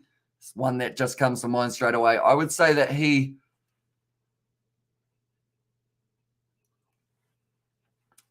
it is going to be, I think it's going to be Stacey Ely. I think I just started a new sentence halfway through my old sentence, and I just kind of went with it. Gone down the front row, another penalty there for Nick Berry. And the Rebels able to get themselves another penalty against Tom Robertson, who's getting almost penalised out of the scrum at this point in time. Now, Reece Hodge has got the distance if he wants to go for the 3, but I believe they are going to be taking on the corner instead with Matt Tamua kicking this one for touch. No, they're actually, Matt Tamua's going to say, yes, I'll be taking on this shot here from about 43 out on the angle. This will be right on the edge of his range, I believe, because they have been attacking very well. And there says Craig. Currently now, Matt Tamua, he was confident in the position on the field. He actually pretty much straight away said, yep, it'll do. Trying to line this one up. It's not going to be an easy kick, and I think he's just starting to realize how far out this kick actually is. 1 from 1 so far. It wasn't this far out, though, for Matt Tamua. I believe in his head he will be saying, just make sure you don't try and overkick it. Just strike the ball like you normally would. It will have the distance. Accuracy. That's what he will be looking for here for Matt Tamua. Lining it up. Strikes it nicely. Has it got the distance? It's close. It's just gone away to the left-hand side. And now that is going to be the option of putting that one down for the goal line dropout. Or the 22 dropout, in fact, it will be. I'm going to grab a glass of water from here.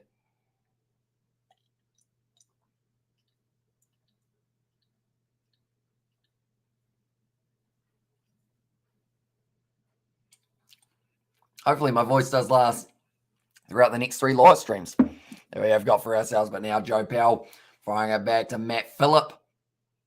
Got to attack and run forward from that man. Now breaking off the back. Elof now. Tight air prop. Looking decent. Really coming in low there was Matt Phillip to try and protect that ball. Now back across Reinu out to Stacey Ely. Now drawing past Michael Wells. Now on the outside close to the touchline. Going to be Pasatoa. Huge amount of pressure on him. Strawn also pressure. But he's been able to get that kick downfield. That's an absolutely outstanding kick from Strawn there. It's gone into touch. Only maybe about, I'd say about 32 meters out from the line of the Rebels. And Strawn, under huge pressure, has just been able to deliver a little bit more for his Western Force side. Also, anyone wondering about the URC games, it's Benetton versus the Sharks, and also the other game that has taken place. It is going to be the match between the Stormers, and they are taking on the Connacht side. We've also got the MLR coming up. Premiership Rugby, we've got 2 matches, Leicester versus Gloucester and Newcastle versus Bath. That one was over the top. And now it is going to be the scrum feed for the Force for just a big mistake there by the replacement. I believe it is Hansen who's come out onto the field. But now, with that mistake, it does mean that the Western Force are in a good attacking position on the field to close out the start of, or close out the first half, in fact, I should say. Currently now, one final opportunity, 1 try scored so far throughout this matchup, and that was the try of Tim Anstey. Does he get himself another one? We'll go like this, and we will go like this. There we go. Now it's going to be Manasa Mataeli continuing to drive his way forward with a brilliant carry coming from the Crusaders. He has been outstanding for them. Now has another opportunity, prove himself at a different Super Rugby side. Now Pryor going off to the short side. Robertson dragged down. Around the side now it will be, I believe that's Fergus Lee Warner. Has an incredible work rate, that man, at 4, going back off Richard Cowie to tackle, dragged down. It's another way of describing it, although I always describe it as dragged down. Trying to mix it up a little bit. Pryor now off to Pasatoa. Strawn hit hard. Bouncing awkwardly. Manasa Mataeli, they were able to clean it up, trying to free up the hand just in case the offload was still on. Up to 8 phases here for the Western Force as they continue to drive their way towards the 22. They get over the line one more time in this half. That's a big question. Currently still going for Feliti Kaitu, taking off the ball, and because of that, it is going to be another advantage there. And yeah, the Rebels going to have to be very careful not to end up getting a yellow card, possibly in the early stages of the second half. So we'll be fresh on the mind of Nick Berry now going back across Godwin. Give it an off to Strawn. Kane Katika, it was a knock on, but they're going back for the penalty. And I believe the Western Force will take on the 3 here. It will give them a 13 points to 3 lead if they do decide that it would be the option they do want to go with. But Kane Katika just not quite able to fling that one backwards enough for himself. I think Pryor said we'll take the 3, and that is exactly what they are going to be doing. Jacqueline player without the ball. It was Feliti Kaitu who got lined up. Now Nick Berry actually going over to have a chat. Okay, that one's against you, but I've also got another one, I think Nick Berry just said. So where is it? Yeah, Feliti Kaitu. He didn't end up with the ball, and Michael Wells did end up getting him right in the midsection. Is it Michael Wells or is it Jono Wells? I'm going to have to make sure I have the right name there. Jono or Michael? It's Michael. Who's Jono Wells? I'm going to look up Jono Wells. Jono Wells. Australian cricketer. That's where the name comes from. I knew there was a Jono Wells. I just didn't know what sport he played. It's not this one. Plays a little bit of the cricket for the BBL. And also, I'm going to leave until the match is on again. By Azar says, great, no worries, mate. And hopefully you do end up. So you were the force, weren't you? You were going for the force. Hopefully they can end up getting this conversion over. They do end up going in with a 10-point lead into halftime, perhaps. But Pryor lining this one up. Strikes it nicely straight down the middle. And that is going to be halftime now. The score, 13 points to the Western Force and 3 to the Rebels now. And that is going to be halftime. Just the one try we have seen so far in this matchup. And that was the try of Kane Koteka. No, it wasn't. It was the try of Tim Anstey. He is the only man who has been able to score. And also, I'm watching your stream. I was going to watch BK's stream, but he removed it. And there says Neil Wagner there. Is that was he NRL or was he doing Super Rugby for that one? Do let me know, Neil. Currently, at the moment, it is going to be, out of all the players out there, I would say Anstey's been looking pretty solid. He did score himself the try as well, which is always a bonus. Lee Warner, work rate of that man is phenomenal. And then they had to pick another player. It's time for the Rebels. I'd say maybe like a Haylett Pettier or Michael Wells. Looks like he has been very busy throughout the early stages, but we will go Super Rugby. There we go. We will get ourselves some stats coming up for this matchup. Do let me know what you thought of the first half. Only the one try, which I think is one that we haven't really got too used to. And also Bob Jobs. Yes, I'm the real Neil Wagner there. And also is that New Zealand cricketer or bowler on here. Says Bob Jobs. Sadly, not. He is convinced though. So we just roll with it.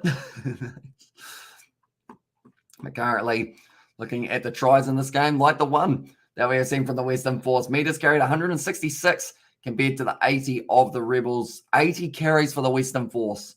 And then defenders been in 6-1. The passes, they've made 135 compared to 43 offloads, 6-1.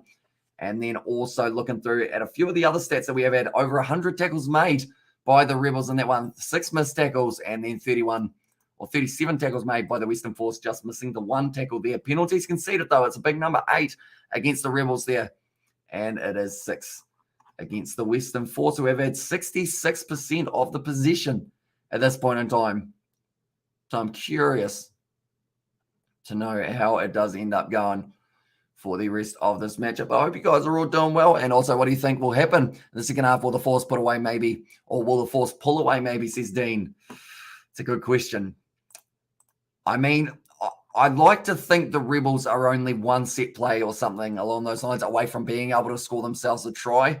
They're a good side when they do click. If they don't click, it can be a little bit stop-start like we've seen here. But when they do gel, they are dangerous. They've got Matt Tamura at 10. They've got Reese Hodge at 15. Both men having a few too many handling errors in that first half, unfortunately, for them. Currently, 19 meters carried for Vaihu. That's actually the most for the Rebels in this match. Blues versus Hurricanes was a great game. It sure was. Be watching that game many times over, seeing all the action of it. Tony Pulu at the moment trying to tick a box in every single category at this point in time. The only thing that he hasn't got, it is not a try as of yet. But Tony Pulu, 30 meters carried, 4 carries, 2 defenders beaten, 1 clean break, 3 passes, and also 1 offload on there as well. So he's been able to do very nicely. I wonder, turnovers conceded, turnovers against. He's got to get 1 or no try assist. If he can get a turnover conceded and a try assist, he will actually tick over every single category. Tim Anstey is only a couple away from it as well. And force defense look decent. Pretty well-rounded side so far, says Dean. Yeah, they are looking strong at the moment, the Western Force. They were sitting about middle of the table, I believe, after that first game, as they were able to get themselves the losing bonus point in their last game up against the Brumbies. They are pushing them at the moment. This is the bench that they have got in this game. It's going to be Reddy, Lloyd, Holmes, McCauley, Callan, Fines, also McIntyre and Ralston. I actually said that they've probably got the stronger bench out of the two side. Hanson, Gibbon, Fangasi, then also Nolan. Ioane will be one to watch out for. Tuttle, Carter Gordon, and then also it will be Tunu Maipia, who is there at number 23. But that is the benches for both of these two sides Now we just wait for the second half. Do you think it was strange when the Blues challenged the kick at the end? It was very weird. Like, it was kind of like they scored the try, they won the game, they got the conversion, and then everyone was like, hang on, we'll just check that one again, even though we can see that it went over, but we'll just check it just in case. Like, I feel like it's a little bit, it's interesting because it's like the touchies aren't there just to wave the flags when they think it's gone over. They put it up when they know it's gone over type thing. And forced to win, says Ed Vogel there. And currently they have got 13 points and they have got a good opportunity of being able to go on and possibly get themselves the win here. And this matchup, they had a close game. The Rebels also having a close game in round one. And I think that's why this game here is going to be relatively close. I'm slightly slouching down just because it's quite comfy, and I'm going to kind of relax at halftime, and then after halftime, we're going to be back sitting up. And I also want to show off Forsyth Bar Stadium. So that's a very nice one. And a perfect segue for that is because it's covered. There's no rain inside of the stadium. No rain here at the moment in Melbourne at AAMI Park, which is great news because a couple of the games recently for the Australian Super Rugby have been heavily affected by rain. It does always make it a little bit more challenging to be able to get those backlines going. But currently, the Western Force, I would say they definitely had the best of that first half. Too many footy today. I've been going over Super Rugby and NRL trial matches, says Ed. Yeah, there are absolutely bucket loads of them. Ed, you're in Australia, aren't you? The NRL, is it on Stan, the trial matches? Can you watch full match replays on Stan, or is it on KO? Because if it's on KO, I actually have KO, so I could actually watch the full like kind of rematches of that, and should have heard a response to Russia. I see. As Neil. And Neil, I haven't actually been reading too much into it lately, just because I know that on YouTube, if I say anything about it, I can get myself in a lot of trouble in terms of not just like monetized, but also in terms of community guidelines trouble. So I normally try not to say too much about it overall, but I'll probably have to have a read at some stage. What is that random line? Is that a vein? Do I have a random vein on my face that goes right across there? Might just be lighting, but it looks like a vein that just cuts my face off.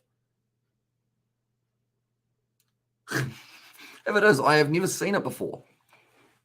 Fun fact. Also, KO, but now they preview it on TV2 since everyone's eager for the season to get started. Says Ed, okay, so KO, they'll have the full match replays of all the trial games, won't they? So that means I can actually watch all of them before we get into the season. That is good news because I do actually want to cover a little bit of the NRL this year. I believe the start of the season is actually next week, isn't it? Or is it the week after? I know that it's very close, though. And then the AFL, I believe, is the week after. I'm just going to have a look, though. Make sure I have got that right. Right, the NRL, it does start up in 11 days. Okay, so it's not next week, but the week after that. But we've got no trial games next week, I don't believe. And then the AFL is going to be the next week after that. Then also starting back up is the football qualifying matchups for the FIFA World Cup, the Champions Cup, and also the Sevens coming back in 43 days. Women's Six Nations starts in 30 days. And then alongside that, the Bunnings NPC, it will be coming back in about 160, 103 for the State of Origin. Everything's happening very soon. And looking for Six Nations, lad. And there says Ed, Six Nations over here in New Zealand, we do have the, what am I trying to say? We have got Sky that does end up showing them, but I assume, where can you watch it in Australia? Is it also on Stan?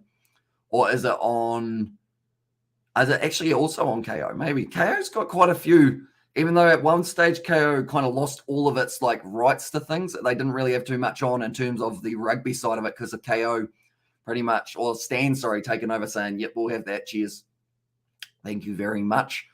Now, hopefully, they can slowly keep themselves. So, I guess they'll have all NRL games on there. I feel like I'm learning so much at the moment. I don't know how my live streaming software would go with me streaming and also having access to the game, but I guess I could just put it on my iPad and have it set up there and then just have the headphones connect to the iPad rather than connected to me PC at the moment like it is. We're currently now still a couple minutes till we get back into the second half. As you see, Anstey's very lonely, all by himself, just going along there. 25 minutes into this game, he was able to score the try. It was off a rolling maul, very impressive from the Western Force, but the big thing is he wants a few teammates to join him. He doesn't like being by himself. In fact, if he had to choose, Anstey, he would just add that number, add 20 to it and score in the 45th minute and put it right next to his own name if it meant that his team was going well and he was able to keep on ticking towards a possible win. The Rugby World Cup's only in 561 days. That's not far away at all. Jeez, it's like getting closer and closer every single day at the moment. I believe we've also got, there's so many competitions happening around the world at the moment. Like the Rugby League World Cup's coming very soon. That's in 200 or actually not 200, sorry. That is actually 224 days that the Rugby World Cup for the women's side of it is going to be taking place. And you know how when I said this is the happiest I've been a month, well, now that has changed, says Xavier. So yeah, it hasn't been the best game. We look woeful. Says Xavier, does it look like it's going to be raining anytime soon? Do let me know. And was all your family born in New Zealand? They were indeed, I believe, that I know of. And the Broncos and Cowboys playing 9 minutes, same as says Robert there. And does anybody agree that Caleb Clark would be better used as a centre than a winger? What's people's thoughts? I think his power game and speed makes a great centre. And Nando Rain says Xavier, so that is good news. I'd like to see, to be honest, if Caleb Clark does end up, I guess, missing out on selection out on the wing, I think he will try and transition to centre and see whether or not he can get himself going. I know that the Blues are stacked for centres at the moment, so maybe he plays centre for Auckland, plays at number 12, have Rieko Ioane on the outside, or if Rico is selected for the All Blacks, then Caleb Clark could slot in at either 12 or 13, but I can see why you would want to have him in the centre combo, just because when he gets a little bit of space, can kind of create that from nothing and just drives. He's got very quick legs, be able to just power through with his run. So at least this half's not going to be affected by rain, I think is a big point to make, because if it was affected by rain, that would be sad. We don't like rain. We do like rain if it means that it's raining because it needs to rain. If it's not raining, or if it is raining because it doesn't need to rain, then it's annoying. I don't know what this line is. I've never seen it before, and now I can't stop looking at it. It's like a weird, it's like a vein. I hope it's not a vein. I feel like having a vein across my face will be an interesting one. And I'm just squeezing my cheek. I don't know if it is a vein or not. I think it might just be lighting. Because that makes it look real bad. Maybe it's a wrinkle. Maybe I've been smiling too much. Yeah. And also the absence of Marika Conobetti is hurting us more than I thought, says Xavier. And also not having Andrew Callaway for this match and Rob Leota, the two other players that we often talk about. Farmer Silly as well. They've got a few players out for the Rebels. I'm trying to work out how I would dint that side on my face if it was. Maybe that. Possibly. Anyone who's just tuning in now will be very confused at what's going on. We're currently waiting for the second half to get back underway. It's taken a while. They seem to be waiting for a very long time. But hopefully we do get back underway in a very short moment, and Broncos have a good side in that one, says Robert. So hopefully they will be able to get themselves a win. I know you're a Broncos boy through and through. Yeah, they are going to be playing in a very short moment, and we will go like this one moment. Who's playing at the moment? No one. The last game has finished already, and that was the game between the Dragons and the Rabbitohs. 16 points to 10 in the end for them. And the Cowboys versus Broncos, that is going to be an 11 p.m. start. That's quite late, isn't it? And what is the forecast for the next 3 days in Christchurch? Will it rain in most of the time, or is it clear? I believe last time I checked it was clear. And I'll just have a quick look to see Christchurch as well. One moment. Wellington, Auckland, Waitangi, Palmerston North, Timaru, Christchurch. There we go. Right. Just cloudy. So good conditions for bowling, I would think. A little bit of swing available for them. Currently now, Jorge Masvidal actually taking on Covington in the UFC very soon. That's going to be an exciting one to watch. Hopefully we can actually, maybe, who knows, maybe we cover that on the channel if that is something you guys are keen on. But currently now, they are saying that the Rebels, they're just lacking a little bit of that finesse. And the Kiwi lads, what's your predictions for the rugby season? Says Neil, I'm going to say Crusaders in the top 2 going into the quarterfinals. Also up there, I think I'm going to make a bold prediction and say the Western Force make the top 8.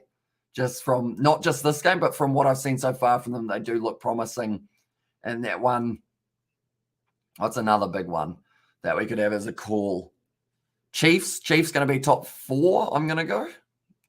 Blues, I'm going to say miss out on the top 4, which is a big one to say. No, actually, no. Blues probably get in the top 4, but they qualify lower than the Chiefs, I'll go. But then, yeah, it's going to be tricky. I just hope that some of the New Zealand sides don't all end up kind of knocking each other out in the quarter and the semi-final. Like, if we do have 2 New Zealand sides who do want to go through to that final, hopefully we do get to see both of them through there. But currently now, Pasatoa, be ready to go. He has to lead from the front here for the Western Force. We've got 40 more minutes left of this matchup. Then we've got a couple hours break, and then we are back for the Six Nations, ladies and gentlemen. So if you are new to the channel and you do love yourself some Six Nations, be sure to leave a like and subscribe to the channel also.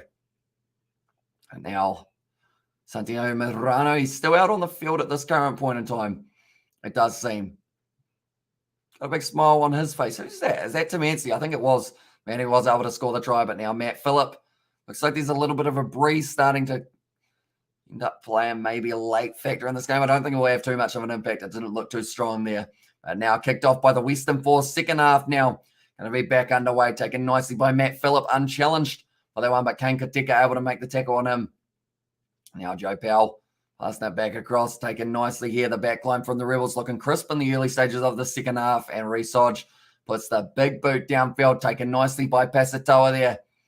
Is looking to return fire with a kick of his own. That's come off the side of the boot. That is certainly not where he wanted to kick that one. It's taken nicely. No, it's not. Joe Powell puts it down.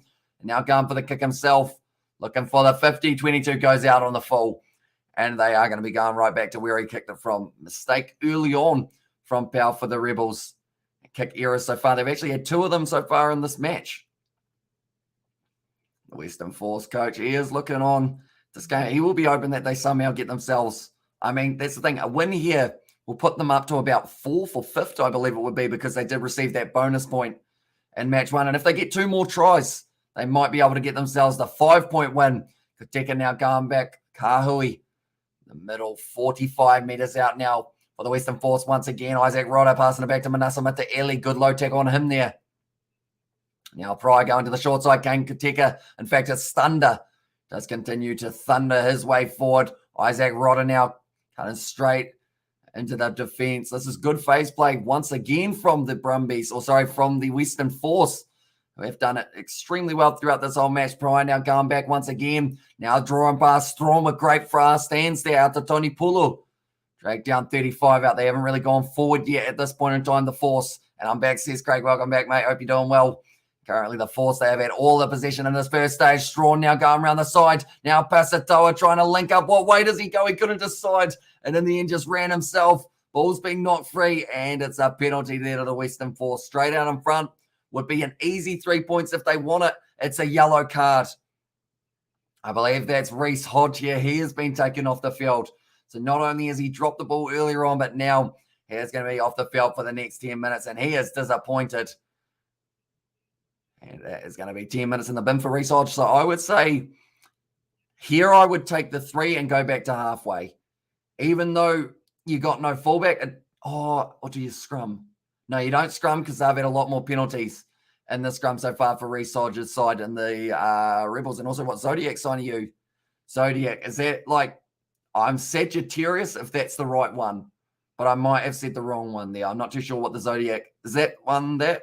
Carter Gordon now making his way out onto the field, and that is going to be replacing one of the forwards. So they've gone with the extra man in the back line by the looks of it, and that is due to the extra pressure that we might end up seeing. I think you go topside to Carter Gordon. He's only just made his way out onto the field. Won't be completely warmed up for that one, as you wouldn't be expecting a yellow card to Reece Hodge in those early stages. So I would go short side, Carter Gordon, get run over by Manasa Mataele. So I'll go with the Rebels here. I think that's actually going to be a replacement for an HIA, I believe. Could be wrong there, though.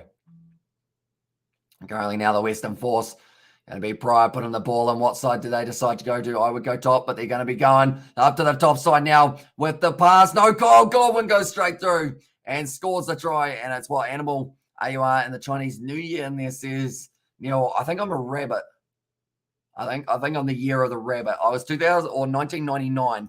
Kyle Godwin able to score that try. Very nicely done. And that is the second one. And they have made the most of that yellow card that Reece Hodge did end up having. Like the Broncos versus the Cowboys. This is now just kicking off for the NRL preseason matches for anyone who is curious about those ones. I'll keep you updated on the score on those matches if you would like. If you don't want spoilers, though, I will keep my mouth shut. Godwin, they didn't need Manasa Mataele out on the outside there. And all they needed was Kyle Godwin to run it in. And he has been able to score himself the try very nicely. We will go like that. And we will go like that as well. There we go. It's going to be continuing to update, but already up to 18 points now for the Western Force. 1 try tonight, 1 try for 2022 for Kyle Goldwyn, and now Ian Pryor will be going there. Spoilers, please, in there, says Luke. So spoilers or no spoilers? I assume spoilers means tell you guys what happens in that game. I just want to make sure, because I don't want to be that guy who just ruins a game for everyone by letting you know exactly what's happening in it. I've just realized that is literally what my commentary is. For this game, anyway. That got real deep for a second. I was like, hang on, that's literally what I do for the rugby commentary. I tell you guys what the score is and tell you guys what's happening, even if you can't see it. I'm kind of like a human spoiler, I guess you could say. Kyle Goldwyn getting over the line with that one. Now the Western Force, they've got themselves the 2 tries into this one, and 45 minutes into the game, there is a new man next to him, and Tim Anstey getting himself a friend and some hidden wallabies in this Force team, I reckon, says Amy Smith. They're a very good side, the Western Force. Like, I've been watching them for a little while. Their game up against the Reds, they were the only side in Super Rugby AU 2021 to beat the Reds, and they just have a lot of heart in that lineup. Like, I would say Fergus Lee Warner, is he Australian? If he is, I would get him in the Wallabies camp pretty soon. I would say, because he's phenomenal with the work rate that man does possess. Now kicked it downfield there for the Western Force. Mac Tamua now going to be kicking this one high. The return Carter Gordon trying to line it up. Going to be taken nicely. No, dropped it forward there. Now Joe Bell fires it back across. Now still continuing to make their way forward. Anthony able to make the tackle there. Now out to Matt Tamua going for the cross kick here. It's going to be a hard chase. It's taken not nice from Pulu once again. It seems to be a lot of loose balls in this match for a game that doesn't involve a whole heap of rain. Does still seem to be pretty greasy, I should say there. But now Joe Powell goes back to Tamua, first receiver there, and Ray Nu'u trying to pierce his way through. 25 meters out now for them, and Lee Warner is Australian. Get him in the Wallabies kit, that's what I say. Because he's very talented. And he is also very good at stealing the lineouts, which I think is key for them, alongside Isaac Rodder. Those two work well together. The Western Force, but now Kobus Eloff, there. Ray Nu'u, wide cutout pass. Now going out to Wilkin. Good low tackle on him, though, up to the 22 here. 7 phases in. Tony Pulu with a little bit of a counter ruck. It seems like Ray Nu'u either has a problem with the boot or maybe an ankle injury. It looks more like an ankle injury the way he is moving, though. Now, once again, Western Force will have to be on defense. They had so much of the attack in the first half and also a majority of the second year. Ray Nu'u is still down there. The ankle injury seems like it is causing him some trouble. But now Tamua once again waits for the ball to pop up. Now out, kicking behind, looking for a bit of space, slowly curling towards a touchline. It's going to be staying in, and Tony Pulu no option. But he ended up putting it down. In fact, it was Pasatoa. Now, goal line dropout. Still 5 minutes left of the Rebels red card. It looks like Kobus Eloff is also down this current point in time. Good kicking behind, but Pasatoa, he was there ready to mark it. And both wingers were going for that ball there. Yeah, it seems like Ray Nu'u, I think he just went like that, which means he wants a little bit of strapping around the boot.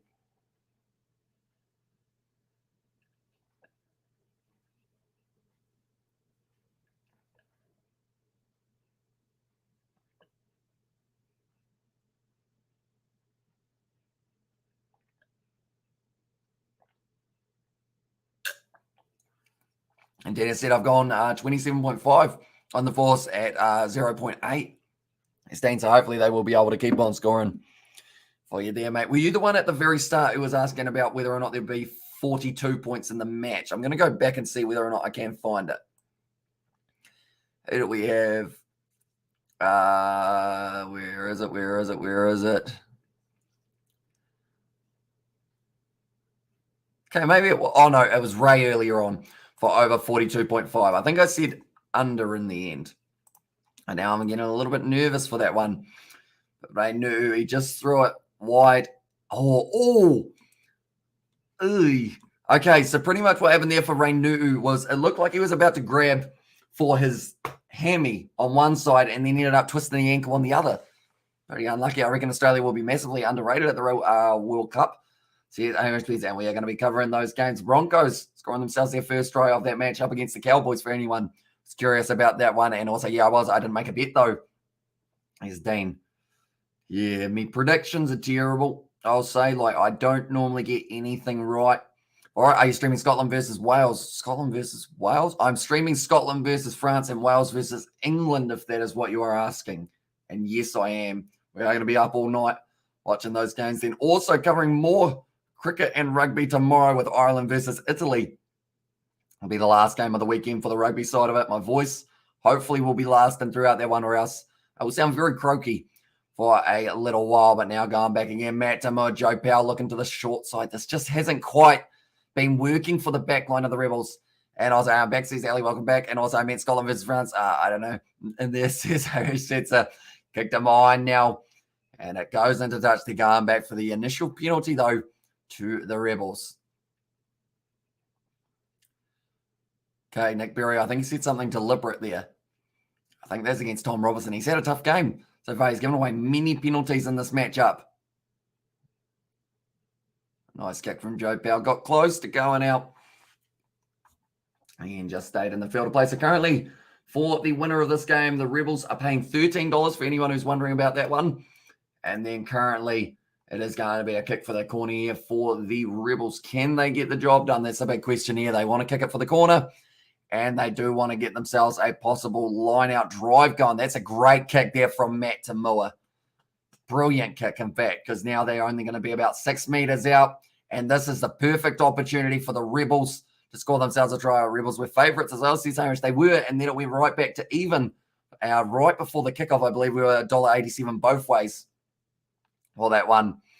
But now it is going to be thrown in once again. Number 16 for this game for the Rebels, taking it nicely there. Matt Phillip starting to march forward with the rolling maul. The Western Force trying to defend it, but it seems like the Rebels have got all the momentum at the moment for this one. Getting closer. Who wants the ball? I think it's gone down. It's in the middle, and the Western Force sack it, and they defend it brilliantly for themselves. I think it was Michael Wells and Haylett Petty who got straight in there, were able to get the turnover. In fact, they're actually players for the for the Rebels. It was actually Santiago Medrano got in there and was able to stop it from making its way forward.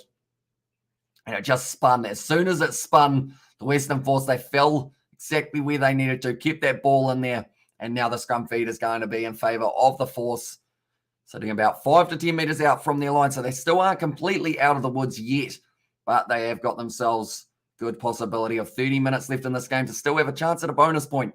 Because if they get one more, they will receive 5 points for this match. That is relying on the fact that the Rebels don't score themselves any try. But it's always hard to tell. Feleti Kaitu'u, having to take the boot off at the moment.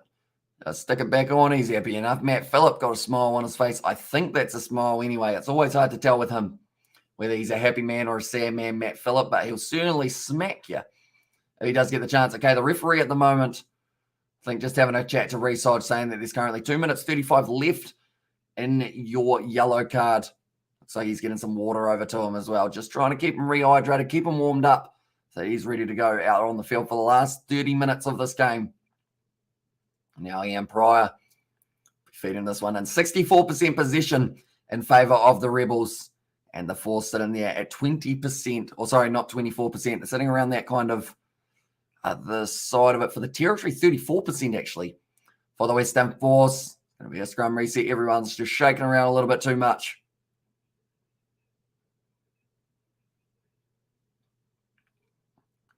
Okay, Nick Berry said, let's do it again because that one was shocking. Wait for the call, keep some stability, try not to fall over in the front row. Tim Anstey always looks like he's a happy man. Even if he's not smiling, he still looks like a happy chappy. I don't know what he does outside of rugby. Feel like he's got a job in customer service. Like maybe at a cafe. I can see him as a barista, like just smiling at people. Being like, I've made you coffee. It might not be good, but I'm still going to smile as if it is. And I chose Force from the beginning. And there's Craig, you did indeed. Now Carter Gordon continuing to drive his way forward. He actually got taken out by his own player there, Vaihu. Now offloads it. It's Manasa Mataeli on the outside though. And now he is going to be continuing to drive his way forward. The Force have got this ball once again. They are chasing that bonus point. Going back, Pasatoa looking for the cross kick. There are about 50 seagulls on the field at the moment. They want to play a bit of rugby. Tony Pulu able to wrestle down his opposite number. Now Ray Nuu flick out the back. Little bit of silky skills here. And close to the touchline. And also my coffee is good. It gave my I gave my girlfriend food poisoning. Gee, how do you get food poisoning from a coffee? That's a very good question. Is that possible? Fair play? It's quite an achievement. I didn't know that was like a thing. How does one get food poisoning from a coffee? Now going back once again here. Got to be Elof. Good attacking run. Joe Powell falling over himself. Carter Gordon. A little bit of a skip pass. Wilkin continues to drive forward. I've almost started whispering and I don't know why. Now once again, Haylett Petty. And also made it too strong and she got sick in there. I see. I didn't realize you could get food poisoning from it being too strong. That one. I don't drink coffee, so I have no idea how the stuff works. And I'm, hi bro, says Roman. Welcome into Livestream, mate. Hope you're doing well. Currently now going to be Joe Powell firing the ball back. Matt Tamua going for the kick in behind, and it looks like it's just going to be sitting up for Tony Pulu now. And Pasitoa kicks it downfield. Some good distance. One moment, we will go like this. I just want to make sure everything is working the way that it should. And it looks like Resoji will now be making his way back out onto the field now. So now back to 15 for themselves. Other Canes, yes, boys. And there, is it okay if or is it a severe incident? And there says Neil Wagner. And also, we just lost power before, says Betty Wagner. Is that due to rain or is that due to something else, Betty? Do let me know. And how are you and your family? Says Roman.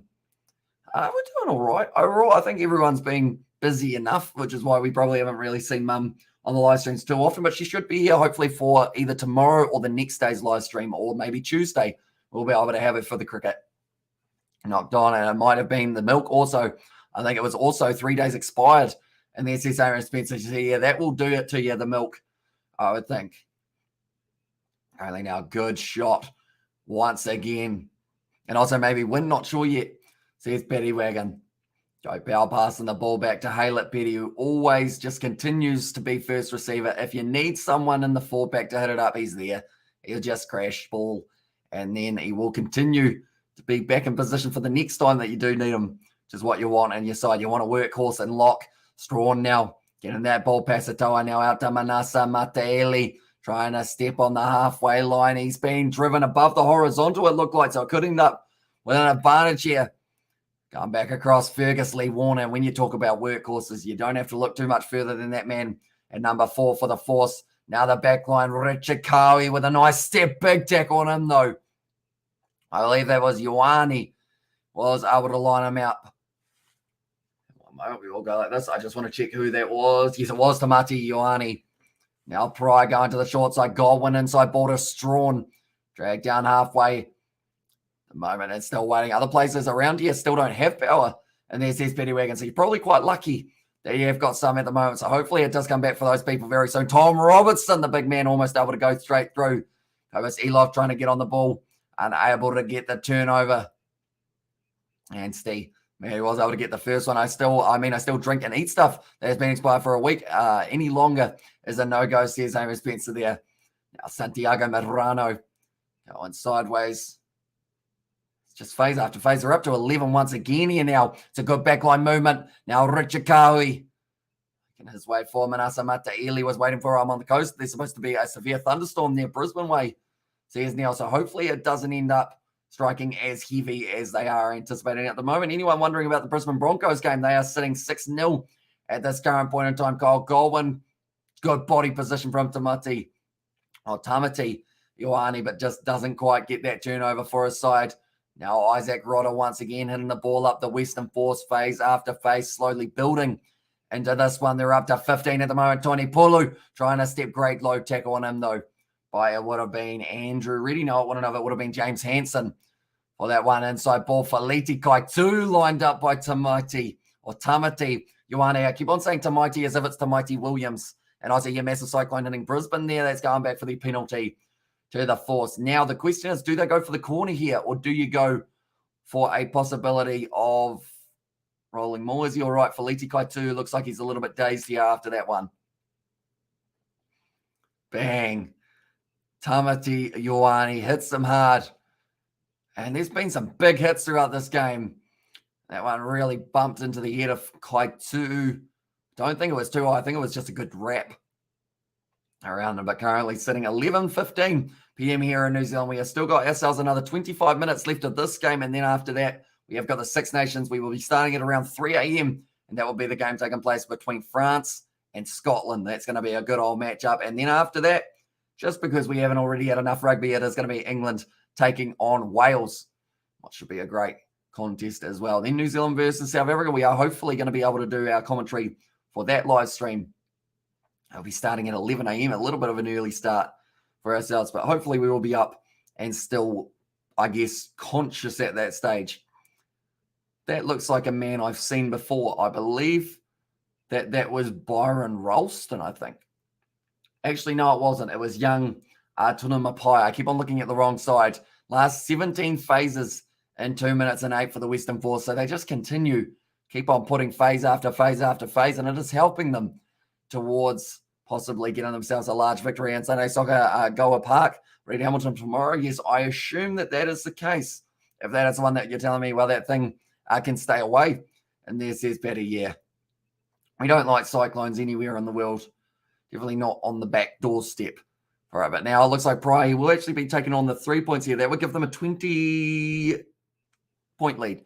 I was waiting for 20-something, but it is just 20-point lead. Tony Pulu kind of looks like Usman Kawaja when you look at him a little bit closer. Richard Kau, he kind of looks like Tim Southey, I guess you could say, if you're trying to find little comparisons in players.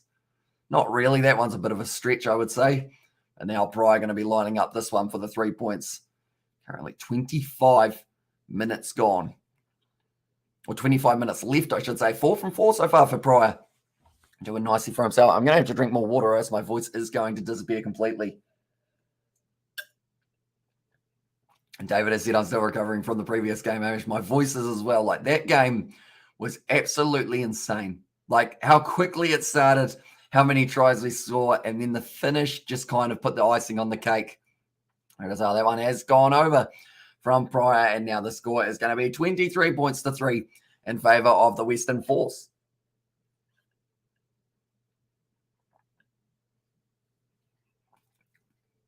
I'm running low on water. That is unfortunate. I'm going to have to pace myself here.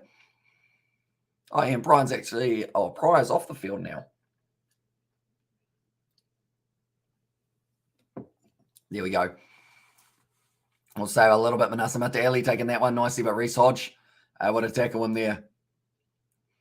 Now going back, Fines is actually out on the field. That is a replacement for Pryor. It looks like he is going to be putting it back into the pocket. And then from there, Pasatoa does kick it into touch. Or does he? No, just on the touchline. And Carter Gordon now with a good attacking run, running straight at Strawn. That was a good attacking run from the Rebels. Can they get themselves a try at that issue? But the conversion was out the gate. And there says David, yeah, it was weird, wasn't it? And also my Super Rugby is going to suck this week. Says, no, Mum, I'm terrible at predictions, no matter what the week is. And there's always that. If you feel like you're bad at predictions, just remember I'm here. And I'll make you feel better. But yeah, it was so weird that they, like, the touch judges, they put up the flag saying it's gone over. And then the Blues went, hey, no, that hasn't gone over. And then, like, it had. So it was just like continue, play on, I would have thought. That one, which is the end of the game in that case. But now going back across there, Matt Tamua. Now after Rainu'u. It's been looking pretty strong in the midfield, slotting in for Matt Tamua at the number 12. Almost getting his chin rocked a little bit there was Hansen. He is going to continue, make his way forward. Joe Powell going back to Tamua now. Looks like a set play opening up here for the Rebels. Reece Hodge dragged down. And they just continue to build up phases without a try on the board. Great work there from the Western Force player. Not able to turn it over. I think there was Ollie Kalen. Looks like Rainu'u's ankle is still causing him a problem. Did that ball go forward? It's going to be Kaitu. Ball's still available there. Might have rolled forward in the breakdown. And now it will be Fines and kicks it. Well, it's Pasatoa, in fact. There's a huge amount of space here. Looking for the 50-22. Doesn't quite find it, but it does go into touch. An All Blacks player, Josh Ioane, 2022. Yes. Don't know. I feel like he's got a chance, but There's also a couple other options. Like they're always going to go Bowden Barrett and Richie Mo'unga as their first two. And then the big thing there after that is they don't normally pick a third fly half. If they do, Josh Ioane could be an option. They go with him. If not, maybe they might do something similar to what they did with Josh Lord and maybe bring a young and up-and-coming talent into the lineup just to give him a bit more experience. Maybe probably not Ruben Love, just because that would be a huge amount of pressure on him. And also, it's okay, it was the Blues who challenged the kick, I suppose. We think about it, we can see their logic. Yeah, says David the Mod. So yeah, I think it was the Blues in the era of the referee just saying, like, are you sure that one actually went over? So then the ref went, did it actually go over? And then they checked it. That's going to be now Ross Haylett-Petty off the field, who's had a good game for them, and also go Rebels. It's Jasper Tatoy, so they're going to need a little bit more luck here for the Rebels. Few more phases put together, because that's one thing that the Western Force have done well. They've put together 10-plus phases multiple times throughout this match. I believe the Rebels we've only seen it once. At the moment, Andrew Reedy back out on the field here, and that's going to be for Foleti Kaitu. Robertson off the field for Lloyd, and I assume the next change that they'll have is Santiago Mazrano off there for Greg Holmes. It was indeed. Now, marching forward here for the Rebels up to almost the 22 line. It'll be passed back across field, and it was a replacement there for the Rebels. James Tuttle and the Kiwi lads stare at us in a frustrated face like Neil Wagner. I mean, Neil Wagner, there's no one who gets more frustrated than Neil Wagner out on the cricket field, I don't believe. Like for New Zealand anyway. Crazy to see Roger Tuivasa-Sheck get fended by players, says the Power Force. Yeah, it was actually the fend that led to the try at the end. We are so bad, says Xavier. I'm hoping there's some sort of try, though, Xavier, coming up very soon. Who's going to score the try for the Rebels if they get one? Do let me know. We'll get our pitch side report from Xavier, who is currently at AAMI Park for this matchup. Andrew Reedy throws it in to the back, stolen by the Rebels. Nicely done. Now the ball's been dropped forward, though, and it's a little knock-on. Knock-on and the tackle by Black. So because of it, it's actually going to be the scrum feed in favour of the Rebels here. Greg Holmes just ended up putting that ball down, but still 20 minutes left of this one. Big Reece Hodge will score, but he's been poor so far. And there says Xavier, new player, my bad, says Power Force there. Oh, yeah, by a new player. Balin Sullivan, he's an impressive talent for the future, though. I have noticed, like, that's the thing. Like, a lot of fellows, or not fellows, that's a weird word. I don't normally use fellows, but a lot of people probably haven't heard of the Sullivan brothers. Zahn Sullivan, a lot of people have high praises for him at the Blues. He's playing at fullback for this match.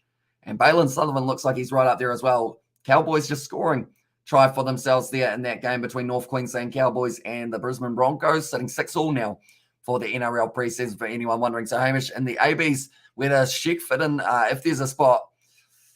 Oh, that's a good question. That's a very good question. Reece Hodge driving his way forward. Better run from the fullback for the Rebels. Now it's going to be big Tamati Ioane. I can't say Tamati or Tamati anymore without saying Tamaiti from Tamaiti Williams. I used to call him Tamati Williams, and it was a lot easier. But now that I say Tamaiti, it does get me a little bit of trouble.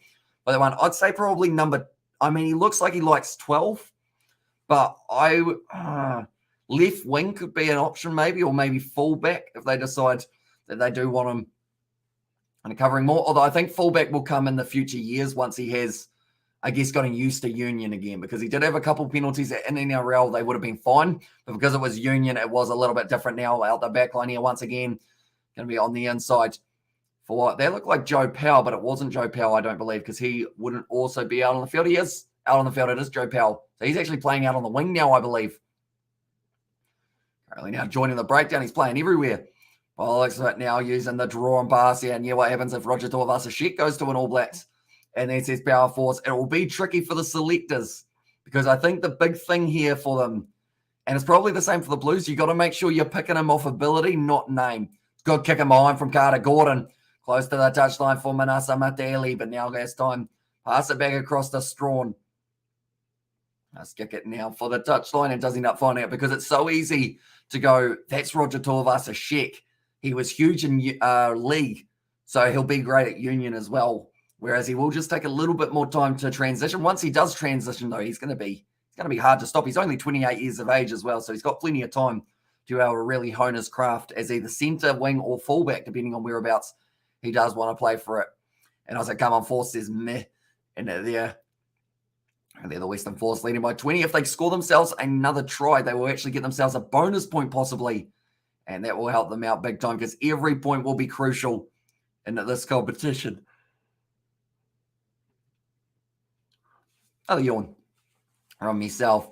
That's going to be Tony Pulu now off the field. And I believe it's going to be young Byron Ralston. I believe it is. And I hope Caleb Clark goes to the All Blacks. Says Powerful. So I assume you are playing him out on that left wing side, or are you transitioning him to centre? Because I know that was mentioned a little bit earlier on, perhaps as an option for the future. But currently now Ryan McCauley out there for Tim Anstey, the try scorer, the first try scorer. Taken nicely there by the Rebels. Back across Tuttle now. I said off, good attacking run here. And I believe it was supposed to be Lockie Anderson at number 14, but didn't quite work out. Tamati Ioane puts the ball down there. Just a little mistake. He was having some great go forward. Who is he? He looks like he could be a brother of Will Skelton, the size of the individual.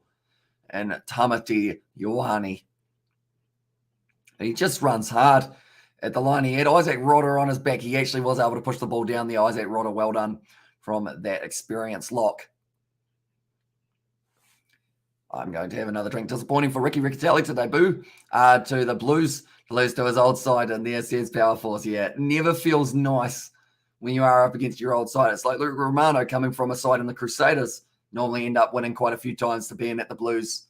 And I guess it's going to forever be known as Roger Tuivasa-Sheck's debut that they lost, but who knows, maybe Roger Tuivasa-Sheck's debut season, they win. We have to wait and see. I'm guessing Hamish. I'm just guessing Hamish, but I reckon Tuivasa-Sheck didn't transfer over without some clause. That becomes an AB, just speculation in there. Ooh, maybe that would be what is really, I guess, sealed the deal. Either that or a big old paycheck. But then I feel like a paycheck and also like being an All Blacks contention probably does make it tempting for you. That's gone down in the front row, and the Western Force win the penalty.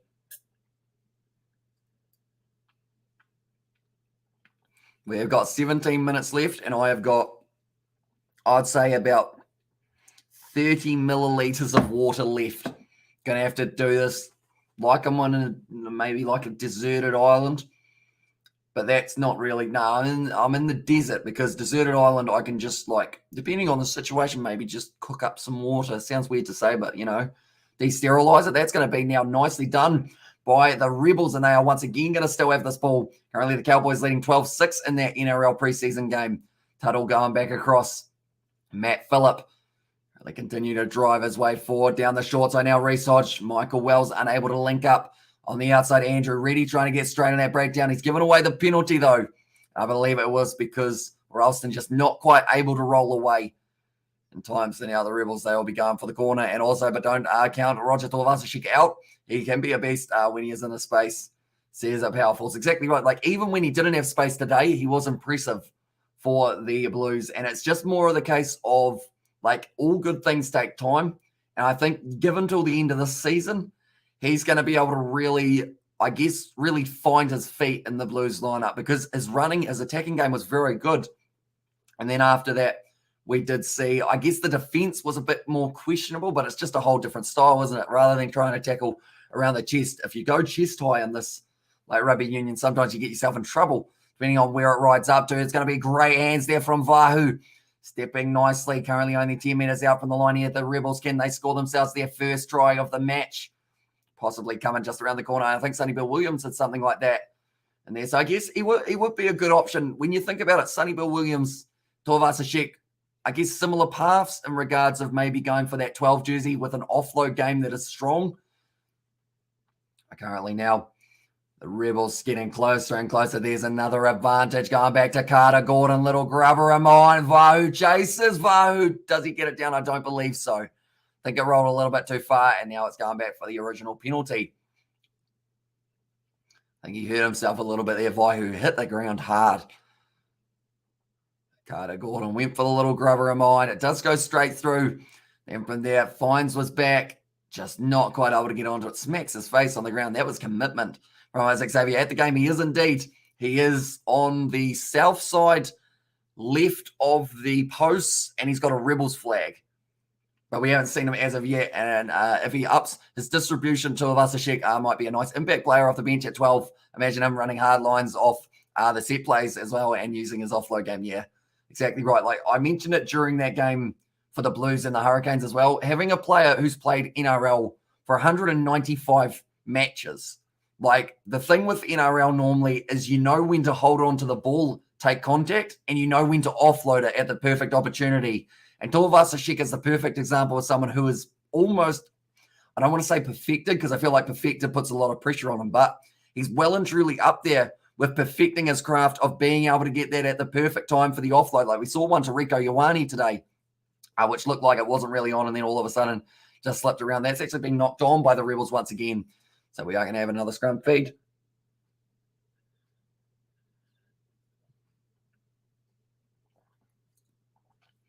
Now we have got approximately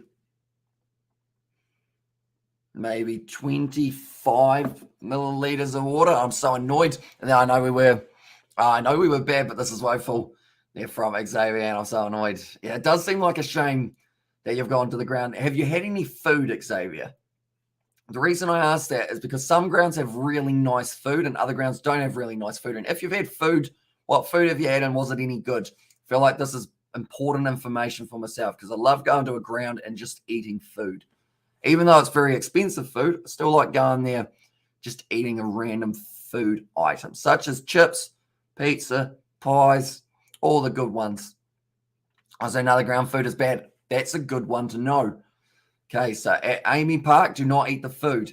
And food is too expensive in there. And also, bro, I dare you to run on the field and run around with clothes on too. Don't convince him he might do it for this game because it's not quite going the Rebels' way at this current point in time. And now, once again, it is going to be a penalty to the Western Force and probably overpriced. Yeah, like food at a ground, just because it's at a stadium, like they seem to think that they can add like $10 to the price of it or like $5 to the price.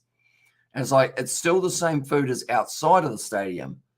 It's just you want to charge people heaps of money. And I get it because it's like, it's easy to get money. Definitely if people have been drinking, they just throw money around like it's no tomorrow. Like if you've had like five, oh no, if David the Mod donates $100, I will. Don't do that, David. I am saying don't do it. Literally don't, because he will do it. Like, yeah, Xavier will run out on the field. So do not do that. Please, I'm begging you. But currently now, Andrew Reddy gonna be throwing this one in now because that's the thing. You'll probably get fined more than $100, so it wouldn't work out. It wouldn't really make sense to if you're just going to get charged more than the price of admission. Because you could say there as well, and also Tuivasa she could fill a Sonny Bill Williams role, physical presence with mad offloads as well, but with that magic footwork in the midfield. Yeah. I think that's probably, I don't want to say too much against Sonny Bill Williams, but would you say at the moment that, I mean, Tuivasa-Sheck's footwork is better than Sonny Bill Williams? Hopefully that is not a bad statement to say. Now it's going to be passed on the outside. Reece Hodge. Oh, okay, it's just a knock on against it. Also, we got that spicy in there, says Rando. And also Xavier Brown with the look it up face from David the Mob. But this was a good backline movement. Tell you what, that's risky for Reece Hodge going at the ball like that. They've said it's just a knock on because if it wasn't just a knock on, that would have been a deliberate knockdown. That would have been a yellow card. And at this current stage, they are actually just talking about the fact that maybe that wasn't a regather there. So Reece Hodge probably lucky to still be out on the field, perhaps. It would have at least been a penalty and it could have been a yellow card for him, but he's already had one. So careful for the last 10 minutes there for Reece Hodge. But Isaac Rodder now going off the field. Hopefully he's all right, got an injury at this current point in time. Oh, yeah, just gets the ankle, I think, taken out low there for Isaac Rodder. And I'm about to cry this bad, really bad. And there's Xavier. I just want to see one try for the Rebels. I feel like one try would make it, it wouldn't make it better, but it would make it a little bit better. And Crusaders will put 100 past us, says Xavier. Although last time you still have the factor of you were able to stop it, or you were able to stop the Crusaders from making the Trans-Tasman final. It was very nicely done. And Xavier is a lucky Steve Smith isn't on. He paid $500, says David. Yeah, he would. We haven't seen Steve in a long time. Like even like donations aside straight away, like I miss him. You know, he brings quite fun banter to the chat. And like I just hope he's all right. Because like that's the first place that my mind goes is when someone's been away for so long, like I hope they are all right. Because it seems weird to be there every single live stream and then just like kind of gone. So hopefully he's keeping well, Steve Smith. Been working hard. Even if he just pops in and says hi, like nothing, like I don't really mind if he donates or not. Like it's more like just having him as a part of the Kiwi Lads kind of community is the main thing. Samata Ali tried the little flicky offload and it didn't work out for him. Ball bounces back and they are going to get going back for the Western Force knock on. Samata Ali, he's got a smile on his face. Try to do the flick around the back. It only works though if you actually have a pass as an option. He just didn't quite get around enough to, I believe it was Jake McIntyre he was trying to aim for. He himself a pat on the head. I think that is a pat on the head out of frustration rather than out of saying it was a good job. Right. Currently 10 minutes left in this game. 9 minutes, in fact, it will be. And the score 23 points to the Force, 3 for the Rebels. If they get one more try, it is going to be the bonus point win for the Western Force at that rate. And then if they don't end up getting themselves a bonus point try, they will just get themselves the 4. Currently now feeding the ball in once again. My voice is starting to disappear a little bit. That's a brilliant push from the Western Force. A clean turnover at scrum time. Something you don't see too often. Kick him on, Richard Cowie waiting for it, but it does bounce up to Research now. He wasn't able to go through. Joe Powell now firing it back. Now Carter, Gordon, wide slinging pass. I believe Manasa Matieli is still out on the field after that little bit of an error that it did have last time, number 14 for the Rebels.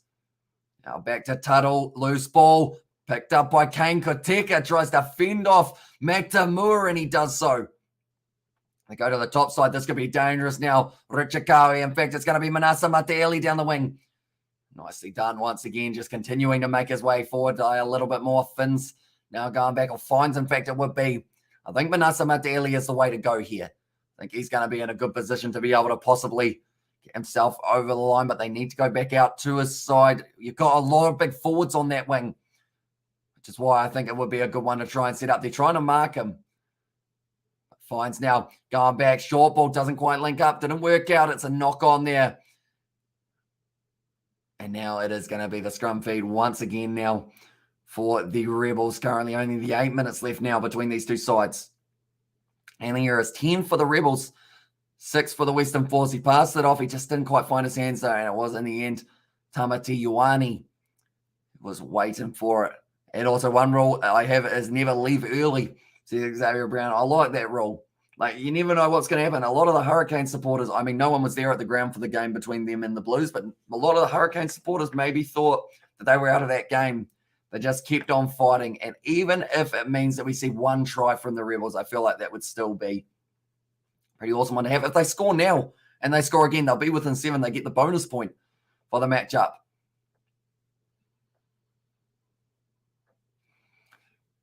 Early.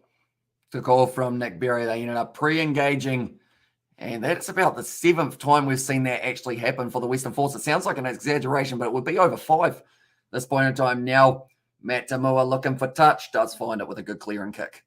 Brilliant kick into the half now of the Western Force. Matt Tamua at number 10. We have seen plenty of physical pressure put on the back line of the Rebels by the Western Force, but can they get over the line here? We have to wait and see. Currently now going in, nicely taken by Hansen, or nicely thrown by Hansen. In fact, I should say Carter Gordon now passing across. It's another knock on from the Rebels. This would be hard to watch for a Rebel supporter, but Godwin now spin out of the tackle. Nick Berry almost trying to get involved. He did used to play for the Reds, Nick Berry. Wouldn't mind giving it another run perhaps. Now Finns, or Fines goes back. Step from Jake McIntyre trying to break through. Tonomai Player is out there at the moment. So he actually started at 14. I thought that he came off the bench. And that's one, but now drawing pass out to Manasa Matieli. Little chip and chase here. Waiting for the ball to sit up. Matt Phillip, though, it's going to be tackled there just inside of the 22. Now going to be slinging the wide ball. No, instead decides to take the contact. Risky play with the way that the Western Force have been going in the breakdown. Tackled by Blue, wasn't it? We're not playing this. They're actually going back for an original tackle, I think it is.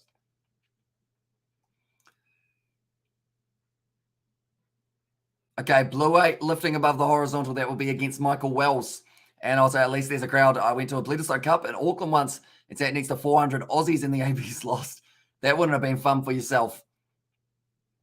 Okay, Richard Cowie, I believe he was flipped above the horizontal. Yes, he was. Oh, it was a 50-50, but just above the horizontal. Currently now 5 minutes left in this matchup. And also, how is restrictions in New Zealand for COVID? So pretty much we aren't allowed crowds at rugby games at the moment because they're kind of in their own individual bubble.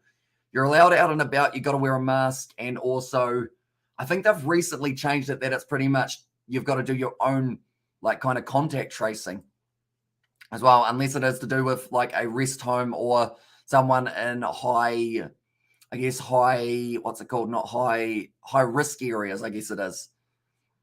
Now going to be fines going back once again now. But yeah, they've had about 13,000 cases today, so the numbers are certainly creeping up. Now Fines goes to the short side. It's looking good for himself. Tries to pass it wide. Wasn't knocked down by Resodge.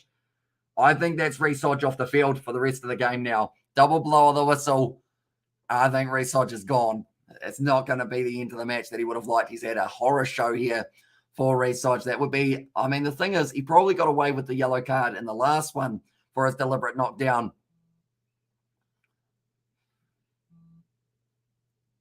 Clearly reached out. Resodge is going to be gone here. And there's pretty much no other option. No crowds in game still. We have full crowds on COVID cases increasing in the UK, says Danny. So yeah, they have still decided that I think they're only allowed like 100 people in attendance for the game, sadly, which does always make it a little bit rough. Like they said, it's a reflex action. I believe, looking at it, okay, they're saying Joe Powell was coming across, and geez, Richard Cowie would be old enough to be the father of some of the boys in there, says David. And also, I think it's all changing at the end of this or next month, and we're getting rid of all restrictions and letting it go all around the community, says Ali Wright. Deliberate knock forward.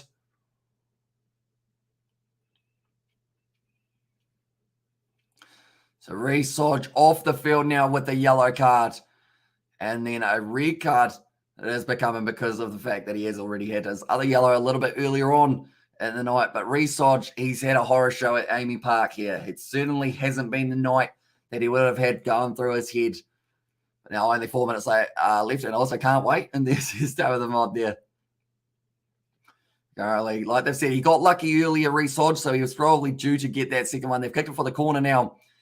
I want to see a cross kick out to Manasa Mateli. I don't think they'll do it, but it would be a cool one to see. But yeah, knocking it down. Yeah, no, that was a try to catch it for Resodge, so that is why he was penalised, almost stolen. Now the rolling more here. Well, it's gone straight down. I see done by the Rebels there. And it looks like now they might be trying to work their way back across the field. As long as they can hang on to this ball, it's bounced down. The Rebels have got this one back now. Fired into the pocket, and Carter Gordon, they've got the advantage as well by the sounds of it. And yeah, it'll be fun. It'll be great fun. And yeah, so they did have the advantage, but now that advantage is gone. The Western Force now will have to line out 77 minutes through this game. Still a 20-point difference. If the Force get one more try, they get the bonus point. And at this point in time, I hope the Western Force realize that that is the case. Like them playing to 85 minutes doesn't change anything. If the Rebels score, they score. Your points differential goes down a little bit, but you've got the potential of getting yourself an extra point here, and the Rebels cannot get an extra point. Oh, big contact there for Ioane. Still driving forward. It was Fergus Lee Warner who was able to get him down in the end. It's another advantage there, and it's a penalty to the Rebels. Although if 2.5 minutes passes and we see another possible penalty, or maybe a possible try here, maybe they've still got a little bit of time. Matt Tamua kicking it for the touchline, trying to get this one out and back into play as quickly as possible. 2 minutes left. And this matchup between the two sides, and yeah, get back to normality. And it says David the Mod. Yeah, I feel like the first thing I'll do is go to a rugby game or a cricket match, something along those lines. That's going to be stolen by the Western Force. And now Fines kicks it downfield now straight into the hands of, I believe it's Joe Powell on the halfway line. Yes, it was. It's an awkward pass to Vai, who does have to clean it up. A lot of pressure on him. Still going around. Wrestled down to the ground, though, by Kyle Godwin, doing very nicely. Powell now plays halfback once again. Goes across to Ioane. Fens again. Running forward. You got to tie up that man's legs, or else you get into a bit of trouble. It was actually turned over by the Western Force.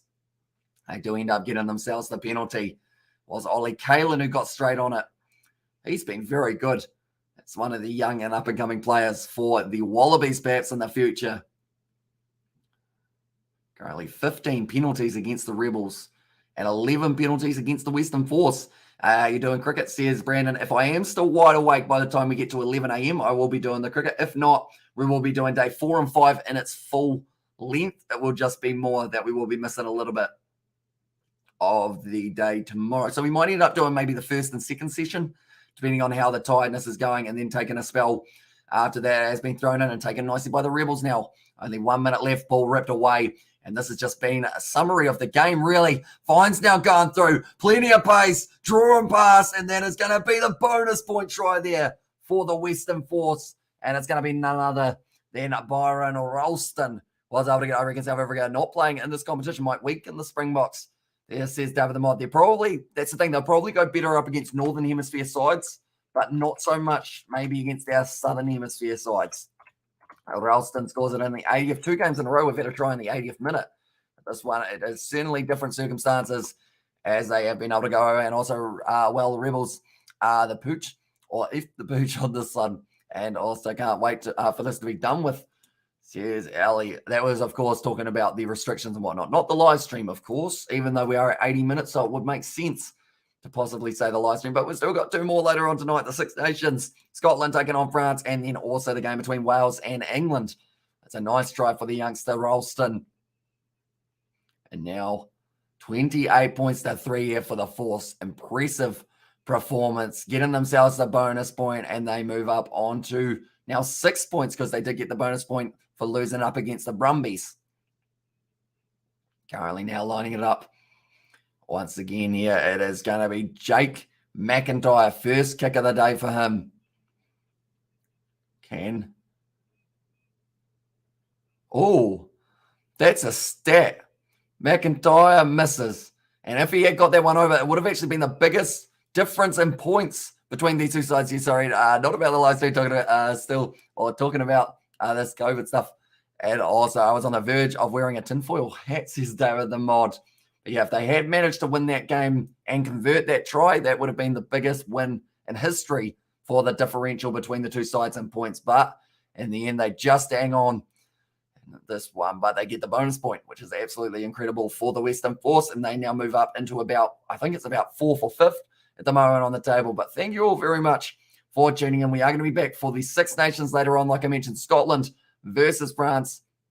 And also we have got there, that's right, Hamish, I reckon they'll lose their edge in there, says David the Mod, for the Springboks. But then also we will be doing the game between England and Wales, talking all about the URC games that are taking place alongside it. But yeah, thank you all very much for tuning in. I will see you all a little bit later on in the night. I will still be awake. We'll still be raring to go for another game of rugby. But thank you all very much for tuning in, and I will see you all